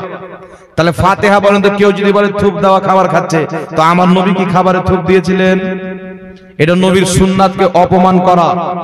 নবীর সুন্নাতকে কোন মুমিন অপমান করতে পারে না। এইবার চলে আসেন মিলাদুন নবীর খাবার করা যাবে কিনা। মিলাদুন নবীর খাবার করা যাবে কি? আগে শুনেন, মিলাদুন নবীর খাবার করা মুস্তাহাব, এটা ইমামদের ফুকাহাদের ফতোয়া। সর্বপ্রথম শুনবেন, মানুষজনের খাওয়া দাওয়ার ব্যবস্থা করা একটি ইবাদতের কাজ, আর যে কোনো ইবাদতের মাধ্যমে আল্লাহর শুকরিয়া আদায় করা যায়। কথা বুঝেছে? কেউ রোজা রেখে শুকরিয়া আদায় করতে পারে, কেউ 2 রাকাত নামাজ পড়ে শুকরিয়া আদায় করতে পারে, কেউ কোরআন তেলাওয়াত করে শুকরিয়া আদায় করতে পারে, কেউ খাওয়া দাওয়ার ব্যবস্থা করে শুকরিয়া আদায় করতে পারে। কারণ নবী পাক বলেছেন খাওয়া দাওয়া করা হচ্ছে উত্তম কাজ। বুখারী শরীফের 12 নম্বর হাদিস, নবী পাক বলেছেন তুতিমুত তাআম ওয়া তাকরাউস সালাম। ইসলামের উত্তম কাম হলো, উত্তম কর্ম হলো মানুষকে খাওয়া দাওয়া করা এবং মানুষকে সালাম করা। বলুন সুবহানাল্লাহ। হাকিম আল মুস্তাদরাক আলা সাহিহাইনের মধ্যে হাদিস, নবী পাক সাল্লাল্লাহু আলাইহি ওয়াসাল্লাম বলেন যে তোমাদের মধ্যে, মানুষের মধ্যে সবচাইতে উত্তম ওই ব্যক্তি যে মানুষকে বেশি করে খাওয়া দাওয়া করে। তাহলে খাওয়া দাওয়া করানো একটি ইবাদতের কাজ। 12ই রবিউল আউয়ালে খাওয়া দাওয়া করে শুকরিয়া আদায় করা যাবে কিনা? সর্বপ্রথম সকলের গ্রহণযোগ্য ইমাম ওয়াহাবিরা মুহাদ্দিস মানে ইমাম মানে আহলে সুন্নাত ওয়াল জামাত মানে ইমাম জালালউদ্দিন সিয়ুতি রাহমাতুল্লাহ আলাইহি নিজের বিশ্ববিখ্যাত ফতোয়ার কিতাব আল হাবিলিল ফাতাওয়ার মধ্যে বেইরুত লেবাননের ছাপ স্পষ্ট ফতোয়া দিয়েছেন। নবী পাক সাল্লাল্লাহু আলাইহি সাল্লামের মিলাদকে কেন্দ্র করে, জন্মকে কেন্দ্র করে ভালো পবিত্র খাওয়া দাওয়ার ব্যবস্থা করে মানুষদেরকে একত্রিত করে আল্লাহর এর মাধ্যমে শুকরিয়া আদায় করা হচ্ছে মুস্তাহাব, সওয়াবের কাজ। জোরে বলতে হবে সুবহানাল্লাহ। ইমাম ইবনে সালেহ শামী রাহমাতুল্লাহ আলাইহি নিজের বিশ্ববিখ্যাত কিতাব সুবুলুল হুদা ওয়ার রশাদের মধ্যে লিখেছেন, নবী পাক সাল্লাল্লাহু আলাইহি সাল্লামের জন্মদিনকে কেন্দ্র করে খাওয়া দাওয়ার মানুষের জন্য ব্যবস্থা করা, মানুষজনকে একত্রিত করে জিকির আজকারের মাহফিল করা, মিলাদের মাহফিল করে আল্লাহর শুকরিয়া আদায় করা, এটা হচ্ছে মুস্তাহাব কাজ। যারা করবে তারা নেকি পাবে। জোরে বলেন সুবহানাল্লাহ। কথা বুঝে এসে গেছেন বাবা? তার কারণে বিরাদর ইসলাম শুনেন, মিলাদুন নবী পালন করা যায়। ওয়াহাবিদের কিতাবও আছে, সুন্নিদের কিতাবেও আছে। সর্বপ্রথম শুনেন, ইমাম জাওজি রাহমাতুল্লাহ আলাইহি বলছেন মিলাদুন নবী পালন করা যায়। ইমাম জালালউদ্দিন সিয়ুতি রাহমাতুল্লাহ আলাইহি আল হাবিলিল ফাতাওয়ার মধ্যে লিখেছেন মিলাদুন নবী পালন করা যায়। ইমাম ইবনে সালেহ শামী সুবুলুল হুদা ওয়ার রশাদ কিতাবের মধ্যে লিখেছেন মিলাদুন নবী পালন করা যায়। বিশ্ববিখ্যাত ইমাম ইসমাইল হাক্কি তাফসিরে রুহুল বায়ানের মধ্যে লিখেছেন মিলাদুন নবী পালন করা যায়। ইমাম কাসতালানী রাহমাতুল্লাহ আলাইহি মাওয়াহিবুল্লাহ দুনিয়ার মধ্যে লিখেছেন মিলাদুন নবী পালন করা যায়। জগৎ বিখ্যাত ইমাম ইবনে হাজার আসকালানী রাহমাতুল্লাহ আলাইহি নিজে মিলাদুন নবীর প্রতি কিতাব লিখেছেন মাউলুদে কবির, সেই কিতাবের মধ্যে লিখেছেন মিলাদুন নবী পালন করা এটা হচ্ছে মুস্তাহাব কাজ, সওয়াবের কাজ, নেকির কাজ। তারপর চলেছেন ইমাম জালালউদ্দিন সিয়ুতি হুসনুল মাকসাদ ফি আমালিল মাউলিদ কিতাবের মধ্যে লিখেছেন মিলাদুন নবী পালন করা যায়।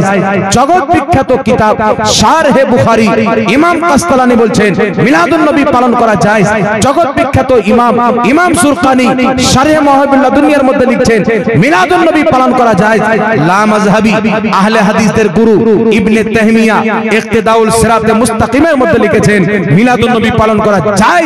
ওয়াহাবী দেওবন্দীদের 35 জন মৌলভী আশরাফ আলী থানভী সহ আল মুহান্নাদ আলাল মুফান্নাদের মধ্যে ফতোয়া দিয়েছে নবী মুস্তাফার জন্মের দিনে আনন্দিত হয়ে মিলাদুন নবী পালন করা জায়েজ আছে। জোরে বলতে হবে সুবহানাল্লাহ। তাহলে ইমামদের ফতোয়া মানবেন না জাহিলদের ফতোয়া মানবেন বাবা? একটু জোরে বলতে হবে। তাই আমাকে কোন ওয়াহাবী যদি বলে মিলাদুন নবী পালন করা বিদআত, আমি বললাম জালালউদ্দিন সিয়ুতিকে বিদআত বলো, ইমাম জাওজিকে বিদআত বলো, ইমাম ইবনে হাজার আসকালানীকে বিদআত বলো, তোমাদের আব্বা ইবনে তাহমিয়াকে বিদআত বলো, দেওবন্দের আব্বা আশরাফ আলী থানভীকে বিদআত বলো, আব্দুল হক মুহাদ্দিস দেহলভী রাহমাতুল্লাহ আলাইহিকে বিদআত বলো। এতগুলো ইমাম আমার জানা মতে 500 জনের চাইতে বেশি ইমাম ফতোয়া দিয়েছে মিলাদুন নবী পালন করা যায়। 500 জন ইমামের ফতোয়াকে আমরা মানি, আজকের গাঁজাখোর জাহিলের ফতোয়া মানি। কথা বুঝে শিখেছেন? আজকের গাঁজাখোর 2 পাতা পড়নেওয়ালা মৌলভী বাপের জন্মে মাদ্রাসা যায়নি আর নাম আহলে হাদিস। আহলে হাদিস কাকে বলা হয়? যে 2 লক্ষ 1 লক্ষ 3 লক্ষ হাদিস মুখস্থ জানে। এদের পেটে যদি জিসিবি চালিয়ে দেয় তো একটা হাদিস বলতে পারবে না। বাংলাদেশের গাঁজাখোর কাজ্জাব বিন ইহুদি বলছে আমাকে হাজার হাজার হাদিস মুখস্থ আছে, আর যত হাদিস পড়ছে সব ভুল, একটাও হাদিস ঠিক করে পড়তে পারে না। এই এখন শেখ হয়েছে আর কি হয়েছে? সুন্নিদেরকে তানা দেয় পীর মানা হারাম, বলে কি বলে না? আচ্ছা বলেন তো বাবা, আমি যদি এখন ফতোয়া দিয়ে দিই পানি পান করা জায়েজ, ওয়াটার পান করা না জায়েজ, তাহলে যারা শিক্ষিত লোক আছে ওয়াটার মানে পানি জানে, ওরা বলে যে মৌলভিটা বোকা নাকি রে, ওয়াটার কি তো পানি বলে, তাহলে পানি জায়েজ, ওয়াটার কি করে না জায়েজ হবে? কথা বুঝে শিখেছি বাবা। যদি কোনো মৌলভী বলে না ওয়াটার পান করা না জায়েজ, তাহলে মনে করবেন একে পাগলাখানায় ভর্তি করতে হবে, আর মাথা ছিট হয়েছে, তার কেটে গেছে। এইরকম ওয়াহাবিদের মাথায় গোবর ঢুকেছে, তার কেটে গেছে। পীরের আরবি হলো শেখ, ওদের প্রত্যেকটা মৌলবীকে ওরা পীর মানে, অমুক শেখ অমুক শেখ অমুক শেখ। তো ওরা আরবিতে পীর মানে যায়, আর আমরা ফার্সিতে পীর বললে না যায়। শেখের ফার্সি হলো পীর, নামাজের আরবি সালাত, সালাতে ফার্সি নামাজ, সিয়ামের ফার্সি রোজা, ওই রকম শেখের ফার্সি হলো পীর। তো আমরা যদি ফার্সিতে পীর বলি নাজায়েজ হয়ে যায়, বেটা তোরা আরবিতে পীর বলি তো জায়েজ কি করে হলো? পাবনাতে ভর্তি করতে হবে তোদেরকে বাংলাদেশে, না কি বলে? পাগল পাবনাতেও ভর্তি নেবে না, এরা বলবে যে যেই ব্যক্তি পাগল ওর ভর্তি হয়, যে সে যে আছে ওকে কি করে ভর্তি করবো? কথা বুঝে শিখেছি বাবা। তো এদের ফাতোয়া হলো যে এদের মধ্যে অধিক অংশ জাহিল হয়, মূর্খ হয়, গাধা হয়। প্রত্যেক মৌলবীর আগে শেখ লাগে, তারা পীর মানে। তফাৎ আমাদের আর তাদের মধ্যে এটা, আমরা অরিজিনাল পীর মানি, ওরা ভণ্ড পীর মানি। বদ আকীদা পীর মানে যে মৌলবীদের আকীদা খারাপ। একটি কথা মনে রাখবেন বিরাদর ইসলাম, ইসলামের চূড়ান্ত সিদ্ধান্ত ইমাম কাজী আয়াজ রাহমাতুল্লাহ আলাইহি নিজের কিতাব শেফা শরীফের মধ্যে লিখেছেন। ইমাম মুল্লা আলী কারি রাহমাতুল্লাহ আলাইহি শারহুস শেফার মধ্যে ফতোয়া লিখেছেন যে সকল উম্মতের ইজমা, কোন ব্যক্তি যদি নবীর গুস্তাখি করে, নবীর গুস্তাখি করার জন্য ওই ব্যক্তি হবে কাফির, তার কাফির হওয়াতে যারা সন্দেহ করবে তারাও হবে কাফির। কথা বুঝে শিখাছেনি বাবা?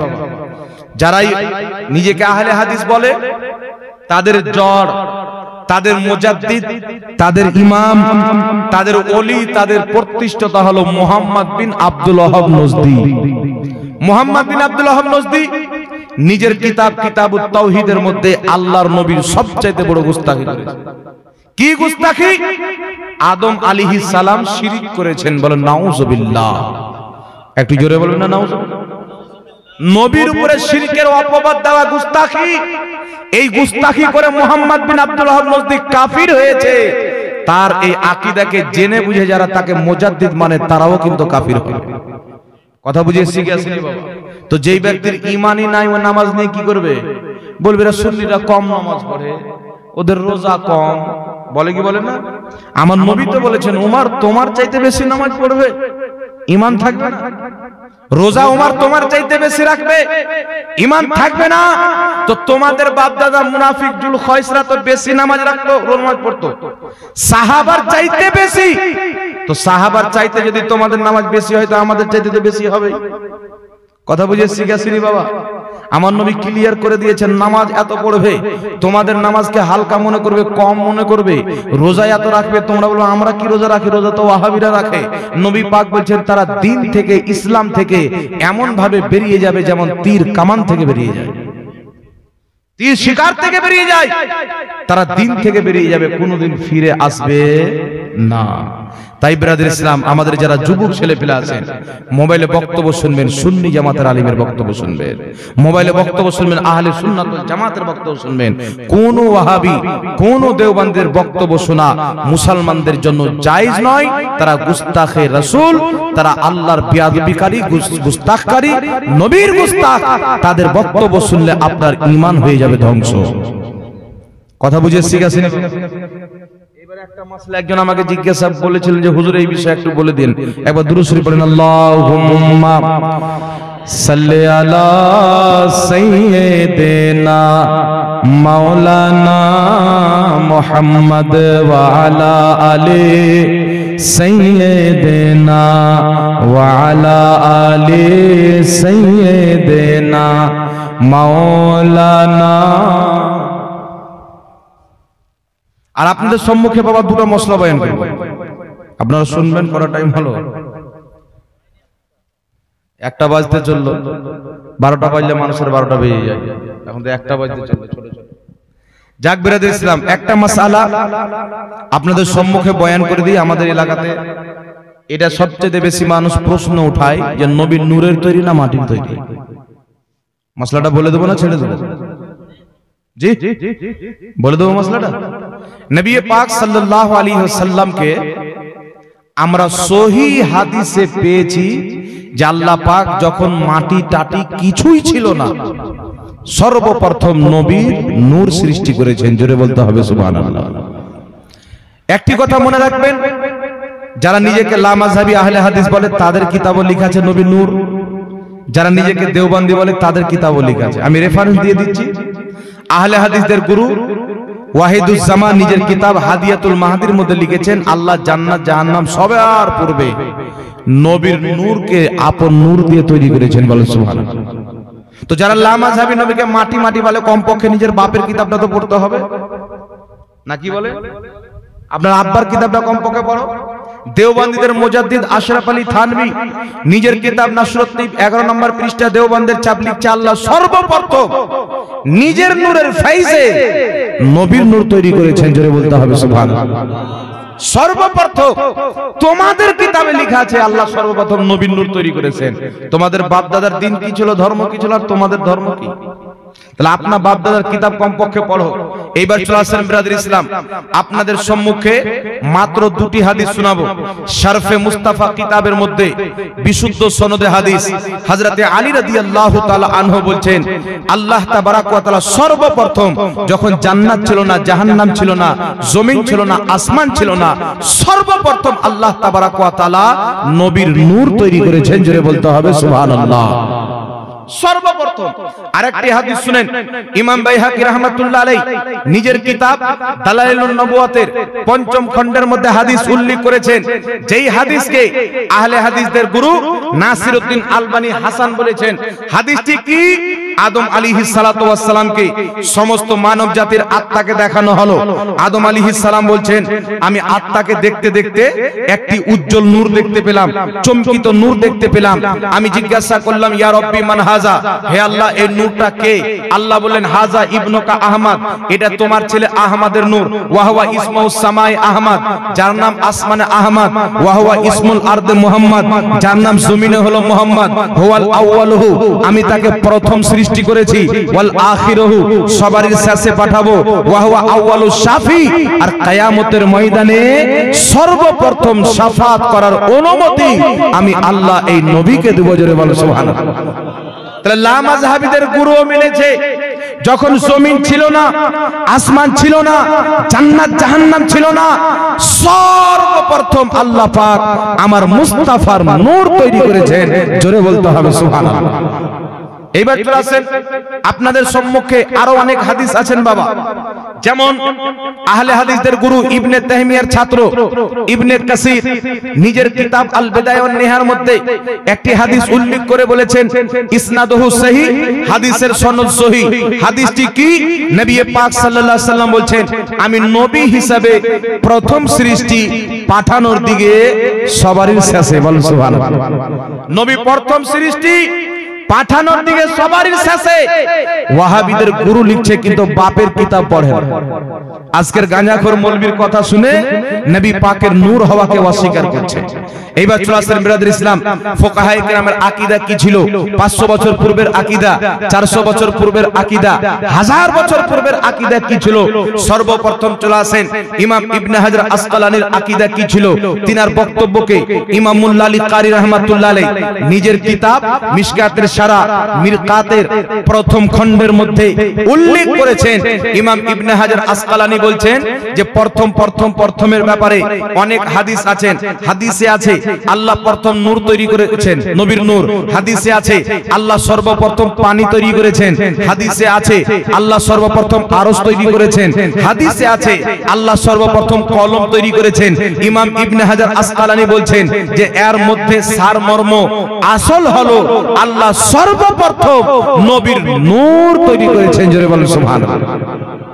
কলম আরশ আকল সব পরে, সর্বপ্রথম নবীর নূর তৈরি করেছে। তাহলে বুঝা গেল মুহাদ্দিস ফকিহ ইমামদেরও আকীদা ছিল আল্লাহ সর্বপ্রথম নবীর নূর তৈরি করেছেন। জোরে বলতে হবে সুবহানাল্লাহ। এইবার আরেকটি শুনালেন বড় পীর আব্দুল কাদের জিলানী। এখন কিছু ওয়াহাবি বলবে যে পীর কোনদিন দলিল হয়, কিন্তু বেটা যিনি শুধু পীর ছিলেন না, লক্ষ লক্ষ হাদিসের হাফিজ ছিলেন, পুরো কোরআনের হাফিজ ছিলেন, কোরআনের তাফসিরের কিতাব লিখেছেন তাফসিরে জিলানী, মুফাসসিরে আযম বড় পীর আব্দুল কাদের জিলানী, মুহাদ্দিসে আযম বড় পীর আব্দুল কাদের জিলানী, বহুত বড় আলিমে দ্বীন, বড় বড় মুহাদ্দিস তিনার সামনে ফেল, লক্ষ লক্ষ হাদিসে মুখস্থ রাখনে ওয়ালা বড় পীর আব্দুল কাদের জিলানী কমবেশ 1000 বছর পূর্বে তিনাদের জামানার আকীদা মুসলমানদের কি ছিল, নিজের কিতাব সিররুল আসরার ওয়া মাজহারুল আনওয়ার বেইরুত লেবাননের ছাপ পৃষ্ঠা নাম্বার 7 এর মধ্যে বলছেন, ইন্না আউওয়ালু মা খালাকাল্লাহুল কালাম ওয়া আউওয়ালু মা খালাকাল্লাহুল আকল ওয়া আউওয়ালু মা খালাকাল্লাহুন নূরি। বড় পীর আব্দুল কাদের জিলানী বলছেন আল্লাহ সর্বপ্রথম আকল তৈরি করেছেন, আল্লাহ সর্বপ্রথম পানি তৈরি করেছেন, আল্লাহ সর্বপ্রথম কলম তৈরি করেছেন, আল্লাহ সর্বপ্রথম নবীর নূর তৈরি করেছেন। বিভ্রান্তিতে পড়িও না, কোনটাকে প্রথম মানবো? ওয়া হুয়া হাকিকাতুল মুহাম্মাদিয়া। এই সমস্ত জিনিসের হাকিকত হলো নূরে মুহাম্মাদিকে আল্লাহ সর্বপ্রথম তৈরি করেছেন, নবীর নূর দিয়ে লৌহ কলম তৈরি করেছেন। তাই নবী বলছেন কুল্লু খালাইক মিন নূরি ওয়া আনা মিন নূরিল্লাহ। আল্লাহ সর্বপ্রথম আমার নূর তৈরি করেছেন, তারপরই সারা পৃথিবীকে আমার নূর থেকে তৈরি করেছেন। একটু জোরে হবে না সুবহানাল্লাহ? তাহলে মুহাদ্দিসদের আকীদা কি ছিল বাবা? বড় পীর আব্দুল কাদের জিলানী যাকে আহলে হাদিস দেওবন্দি সবাই মানে, ইমাম ইবনে হাজার আসকালানী বহুত বড় মুহাদ্দিস, তার নাম দিয়ে হাদিসকে যাচাই বাছাই করে ওয়াহাবি। তাহলে তিনার কথা মানতে হবে কি হবে না? আর আমি চ্যালেঞ্জ করলাম 1000 পূর্বের কোন একজন মুহাদ্দিসকে দেখাও বলেছেন নবীর নূর নয়। একজন মুহাদ্দিস দেখাও, কেউ দেখাতে পারবে না, কারণ পূর্বে সবারই আকীদা ছিল আল্লাহ সর্বপ্রথম নবীর নূর তৈরি করেছেন এবং নবীর দেহকে আল্লাহ মদিনার মাটি দিয়ে তৈরি করেছেন, যে মাটিটা হলো জান্নাতের মাটি, ওটাও নূর, তাই নবী হলো নূরে মুজাসসাম। তো আমরা নবীকে নূরও মানি, আমরা নবীকে মাটিও মানি। এই মাটি নয় যে মাটি ওয়াহাবি বলে, এটা হলো জান্নাতি মাটি, আসল হচ্ছে নূর। নবীর দেহ নূর, নবীর আত্মাও নূর, তাই নবীর দেহের ছায়া পড়তো না। জোরে বলো সুবহানাল্লাহ। ইমাম কাজী আয়াজ রাহমাতুল্লাহ হযরত আব্দুল্লাহ ইবনে আব্বাস থেকে মুসান্নাফে আব্দুর রাজ্জাক জুজউল মাফকুদের মধ্যে সহিহ সনদে হাদিস বর্ণিত, তিনি বলছেন নবী পাক সাল্লাল্লাহু আলাইহি সাল্লামের দেহের ছায়া সূর্যের আলোতেও পড়তো না, চন্দ্রের আলোতেও পড়তো না। ইমাম কাজী আয়াজ শিফা শরীফের মধ্যে লিখেছেন নবীর দেহের ছায়া ছিল না। ইমাম মুল্লা আলী কারি বলেছেন নবীর দেহের ছায়া ছিল না। ইমাম জুরখানি লিখেছেন নবীর দেহের ছায়া ছিল না। ইমাম কাস্তালানী মাওয়াহিবুল লাদুনিয়াতে লিখেছেন নবীর দেহের ছায়া ছিল না। ওয়াহাবি মুজাদ্দিদ, ওয়াহাবিদের গুরু আশরাফ আলী থানভী লিখেছে নবীর দেহের ছায়া পড়তো না, কারণ নবী মুস্তাফা নূর। জোরে বলতে হবে সুবহানাল্লাহ। আরেকটু জোরে হবে না সুবহানাল্লাহ? কারণ নবী ছিলেন নূর।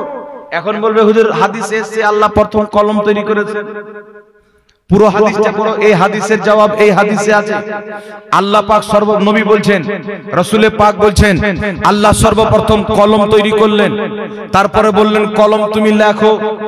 আল্লাহ কি লিখবো? কলম বলছে, আল্লাহ বলছেন তোমার পূর্বে যা সৃষ্টি করেছি, পরে যা সৃষ্টি করেছি।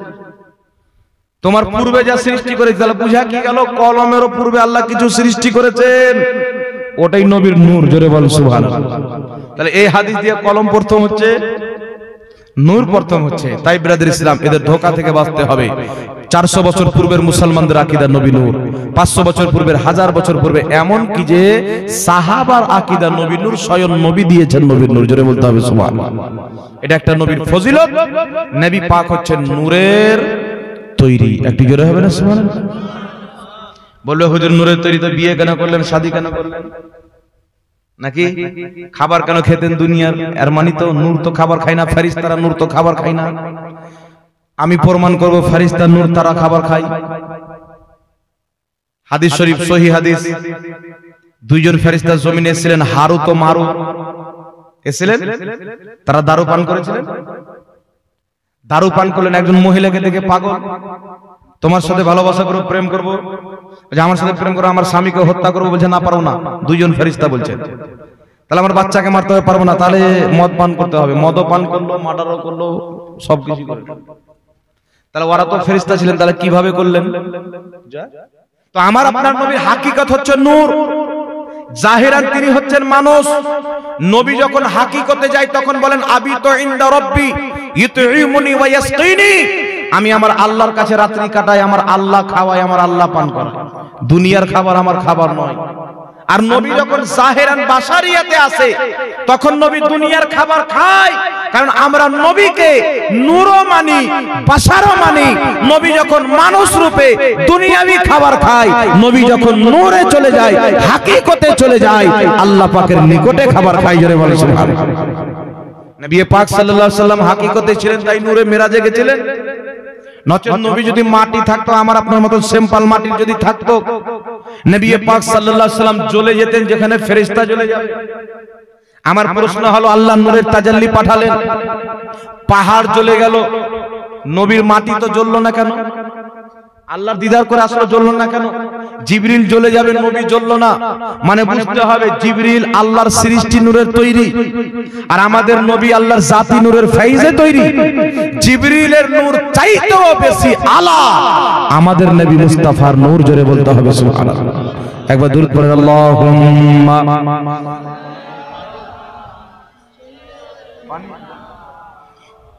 লানা মুহাম্মদ ওয়া আলা আলি সাইয়্যিদিনা।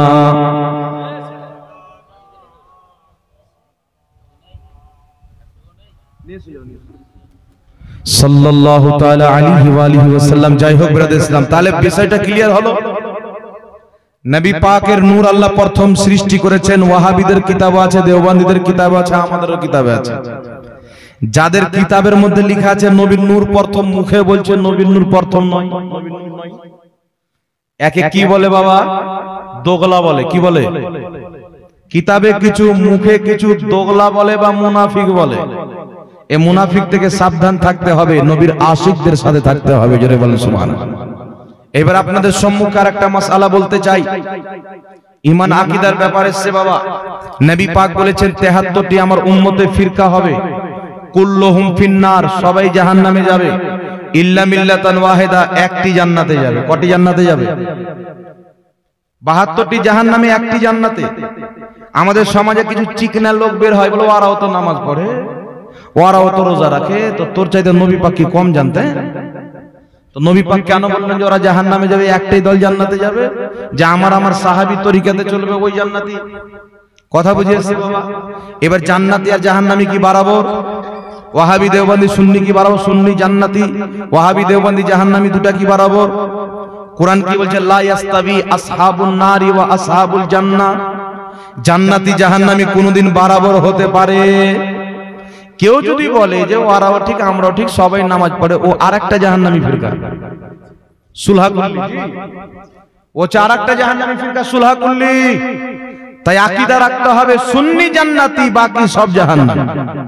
এটাই ক্লিয়ার কাট। দলিল কি?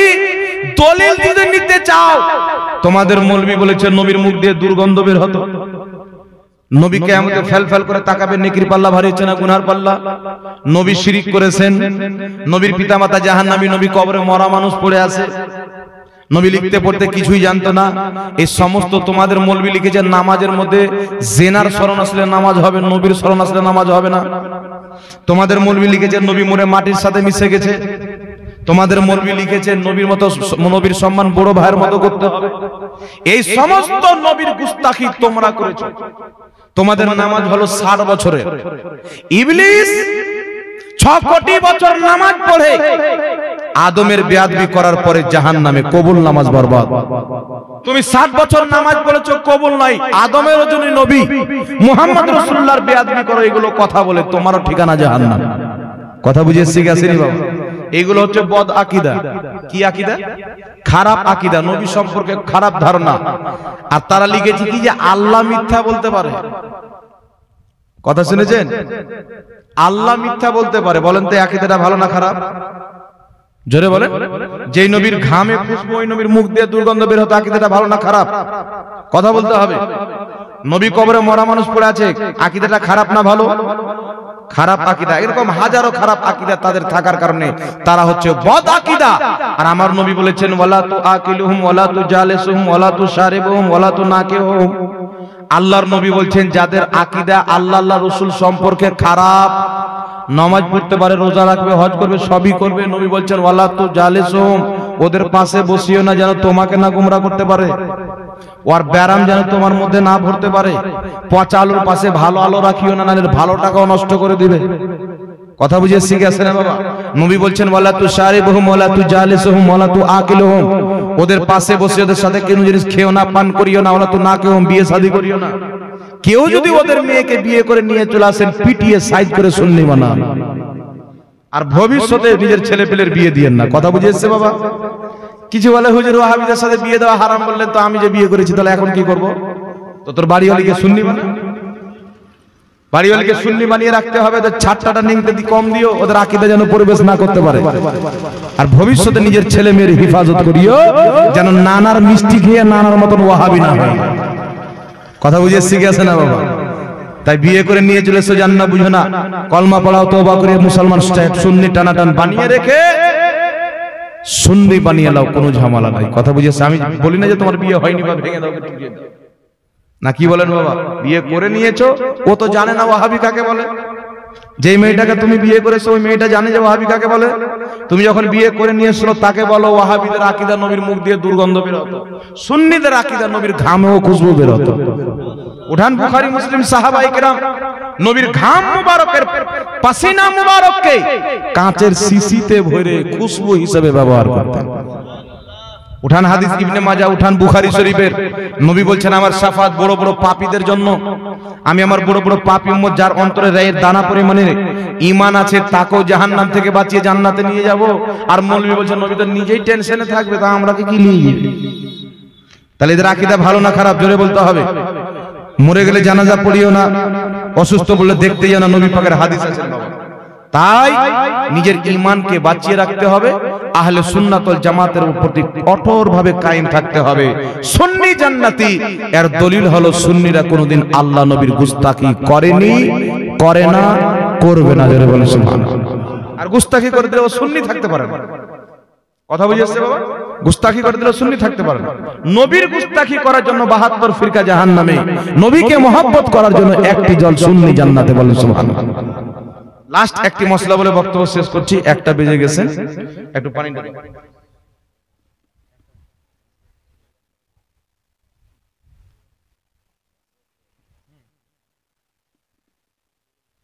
একটা মশলা বয়ান করে দিব। হ্যাঁ, কি বলছেন ওটা বলে দিই আগে বাবা। কি বললেন? হ্যাঁ হ্যাঁ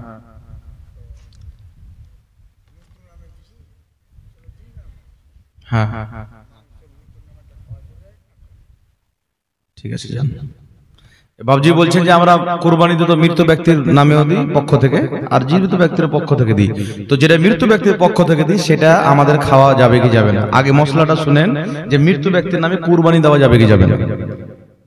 কিছু গাঁজাখোর ডেট ফেল মৌলবি বেরিয়েছে, তারা বলে মৃত্যু ব্যক্তির নামে কুরবানি দেওয়া যাবে না। একটা মুর্শিদাবাদের জলঙ্গিতে বিমল দাসের বেটা বেরিয়েছে, সিস্টার, বলছে মৃত্যু ব্যক্তির নামে কুরবানি দেওয়া অবৈধ। ওয়াকেও চ্যালেঞ্জ, আর গোটা গোষ্ঠীকে চ্যালেঞ্জ, একবার বসুক আমার সাথে। সর্বপ্রথম শুনেন, ওয়াহাবিরা বলে মৃত্যু ব্যক্তির নামে কুরবানি দেওয়া যাবে না, যারা নিজেকে আহলে হাদিস বলে।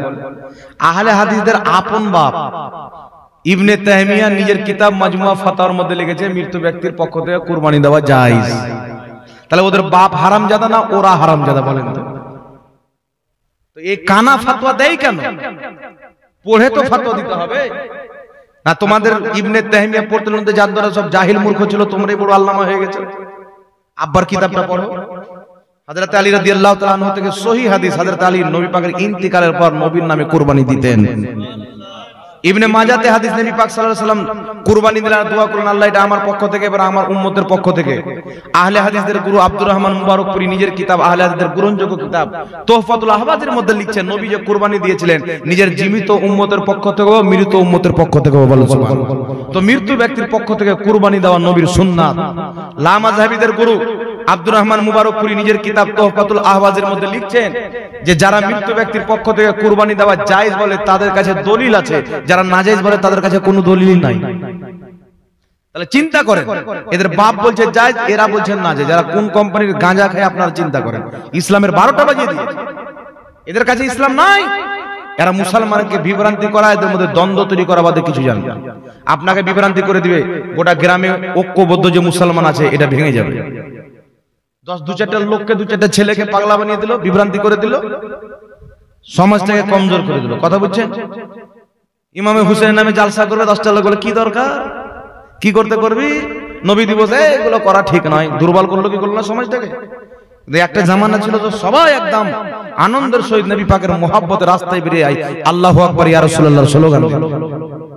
তো এদের এটাই কর্তব্য, এরাকে ইহুদি নাসারা ছেড়েছে, আমরা মুসলমানকে বিভ্রান্তিতে ফেলে মসজিদ আকসাকে ভাঙবো, ওখানে হাইকালে সুলেমান বানাবো। মসজিদ আকসাকে ভেঙে ওরা তো নিজে নিজে লড়াইতে ব্যস্ত থাকবে, ওই ফাঁকাতে আমরা কাজ ছেড়ে নেবো। আর এদের কাজ করছে ওয়াহাবি মৌলবীরা। তাই মৃত ব্যক্তির পক্ষ থেকে কুরবানি দেওয়া এটা সহিহ হাদিস দ্বারা প্রমাণিত। ইবনে তাইমিয়া লিখেছে, জায়েজ কোন ওয়াহাবি যদি বলে না জায়েজ, তোমার আব্বার উপরে নাজেজ ফতোয়া লাগাও। আব্বাই তো বলেছেন নাজেজ তোমার, তো তোমার আব্বারটা মানবে না, তোমার বিমল দাসের ব্যাটারটা মানবে, তোমরা চিন্তা করো। তো মৃত ব্যক্তির পক্ষ থেকে কুরবানি দেওয়া যায় যদি মৃত ব্যক্তি এটা ওসিয়ত করে, নসিহত করে যে আমার পক্ষ থেকে কুরবানি দিও, তাহলে ওই মাংস পুরোটা বিলিয়ে দিতে হবে, মানে বাড়ির লোক খেতে পাবে না। ওসিয়ত করেন, এমনি খুশিতে আপনি দিচ্ছেন, তাহলে খেতে পাবে। কথা বুঝেছি নাকি হাজরা? এটা হচ্ছে মাসলা। তো মৃত ব্যক্তির পক্ষ থেকে অবশ্যই কুরবানি দিতে পারেন এবং দিবেন। মৃত ব্যক্তির পক্ষ থেকে হজ করা যায়, মৃত ব্যক্তির পক্ষ থেকে কুরবানি দেওয়া যায়, মৃত ব্যক্তির পক্ষ থেকে রোজা রাখা যায়, মৃত ব্যক্তির পক্ষ থেকে নামাজ পড়াও যায়। উদাহরণ, আমি 2 রাকাত নামাজ পড়লাম, আল্লাহ আমার বাপ মাকে নামাজের সওয়াবটা তুমি দিয়ে দিও। একজন সাহাবী আসলেন, হুজুর আমার ইচ্ছা ছিল আমি আমার মাকে হজ করব, মা তো ইন্তেকাল করলো, আমি যদি আমার মায়ের পক্ষ থেকে হজ করি তো সওয়াবটা কি আমার মা পাবে? নবী বললেন অবশ্যই পাবে। বলেন সুবহানাল্লাহ।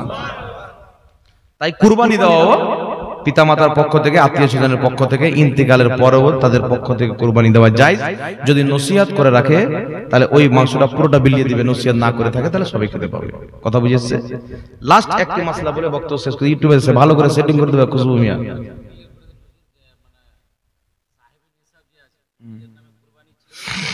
আচ্ছা হ্যাঁ, এইটা একটা মশলা জরুরি জানার আছে। মনে করেন যে একটা লোক আছে আব্দুর রহমান, ওর বাপ মারা গেছে, যেমন আমার আব্বার আব্বা মারা গেছে। তো আমার আব্বা তো মালিকের নেশাব, মালিকের নেশাব মোটামুটি 25-এর উপরে 30,000-এর কাছাকাছি থাকলে আপনার উপর কুরবানি ওয়াজিব হয়ে যাবে। তো আমার আব্বা আছে মালিকের নেশাব, এইবার আব্বা মালিকের নেশাব আছে, কুরবানি দিচ্ছে আমার দাদার নামে, দাদা মারা গেছে, নিজের নামে দেয় না, তাহলে মহা পাপী। কথা বুঝেছে? আপনি মালিকের নেশাব আছেন, আপনার বাপ মারা গেছে, আপনি যদি বাপের নামে কুরবানি দিতে চান, আপনার নামে যেটা ওয়াজিব আছে আগে ওটা দেন, তারপরে বাপের নামটা দেওয়া যাবে। কথা বুঝেছেন? যেমন আমি 2টা কুরবানি দিলাম, একটা আমার নাম পক্ষ থেকে দিয়ে দিলাম, আমার উপরে যেহেতু ওয়াজিব আছে ওয়াজিবটা পূর্ণ হয়ে গেল। একটা আমার দাদার পক্ষ থেকে দিয়ে দিলাম, দাদা মারা গেছে, তাহলে যাই। আর আপনি নিজের নামে দিলেন না, বাপের নামে দিয়ে দিলেন, তো নিজেরটা গেল কোথায়? কথা বুঝেছে?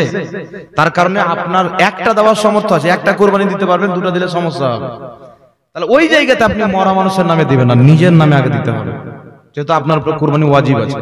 আর বাংলাদেশের একটা ওই যে বিনা পান করাতে মাতাল কাজ্জাবিন ইহুদি বেরিয়েছে, যে কুরবানি দেওয়া একটা গুরুত্বপূর্ণ কাজ, ওয়াজিব নয়। কোটিপতিও যদি কুরবানি না দেয় তো গুনাহ হবে না। হাই রে দাজ্জাল কাল, এ কোন মাদ্রাসায় পড়েছিল বলেন তো?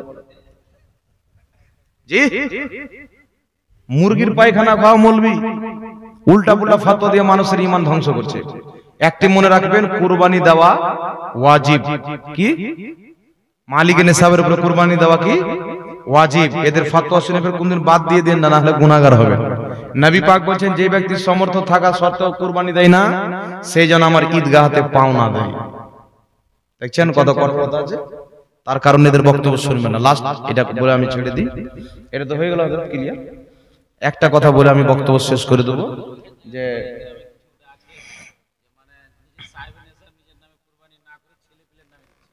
না ওটা তো বলে দিলাম যে আপনি মালিকের নেশাব আছেন না, আপনার ছেলের নামে কুরবানি দিবেন না আপনার বাপের নামে দিবেন। আপনি মালিকের নেশাব আপনার নামে আগে দিবেন। আপনি যদি চান আমার নামে দেবো, আমার গোষ্ঠীর নামেও দেবো, নিজের নামে দিয়ে দিচ্ছেন তো কোনো অসুবিধা নেই। আর নিজেটা বাদ দিয়ে দিবেন তাহলে গুনাহগার হবে। কথা বুঝেছে? আপনার বেটা যদি মালিকের নেশাব থাকে তার উপরে কুরবানি ওয়াজিব। আপনার বৌমা যদি মালিকের নেশাব থাকে তার উপরে কুরবানি ওয়াজিব। আপনার স্ত্রী যদি মালিকের নেশাব থাকে তার উপরে কুরবানি ওয়াজিব। কথা বুঝে শিখেছেন? যতজন মালিকের নেশাব সবার উপরে কুরবানি দেওয়া ওয়াজিব। স্বামী স্ত্রী দুইজনই মালিকের নেশাব, একজনের দিয়ে দিলে হবে না, দুইজনকে দুইজনই দেন। কথা বুঝে শিখেছেন বাবা? লাস্ট বক্তব্য হচ্ছে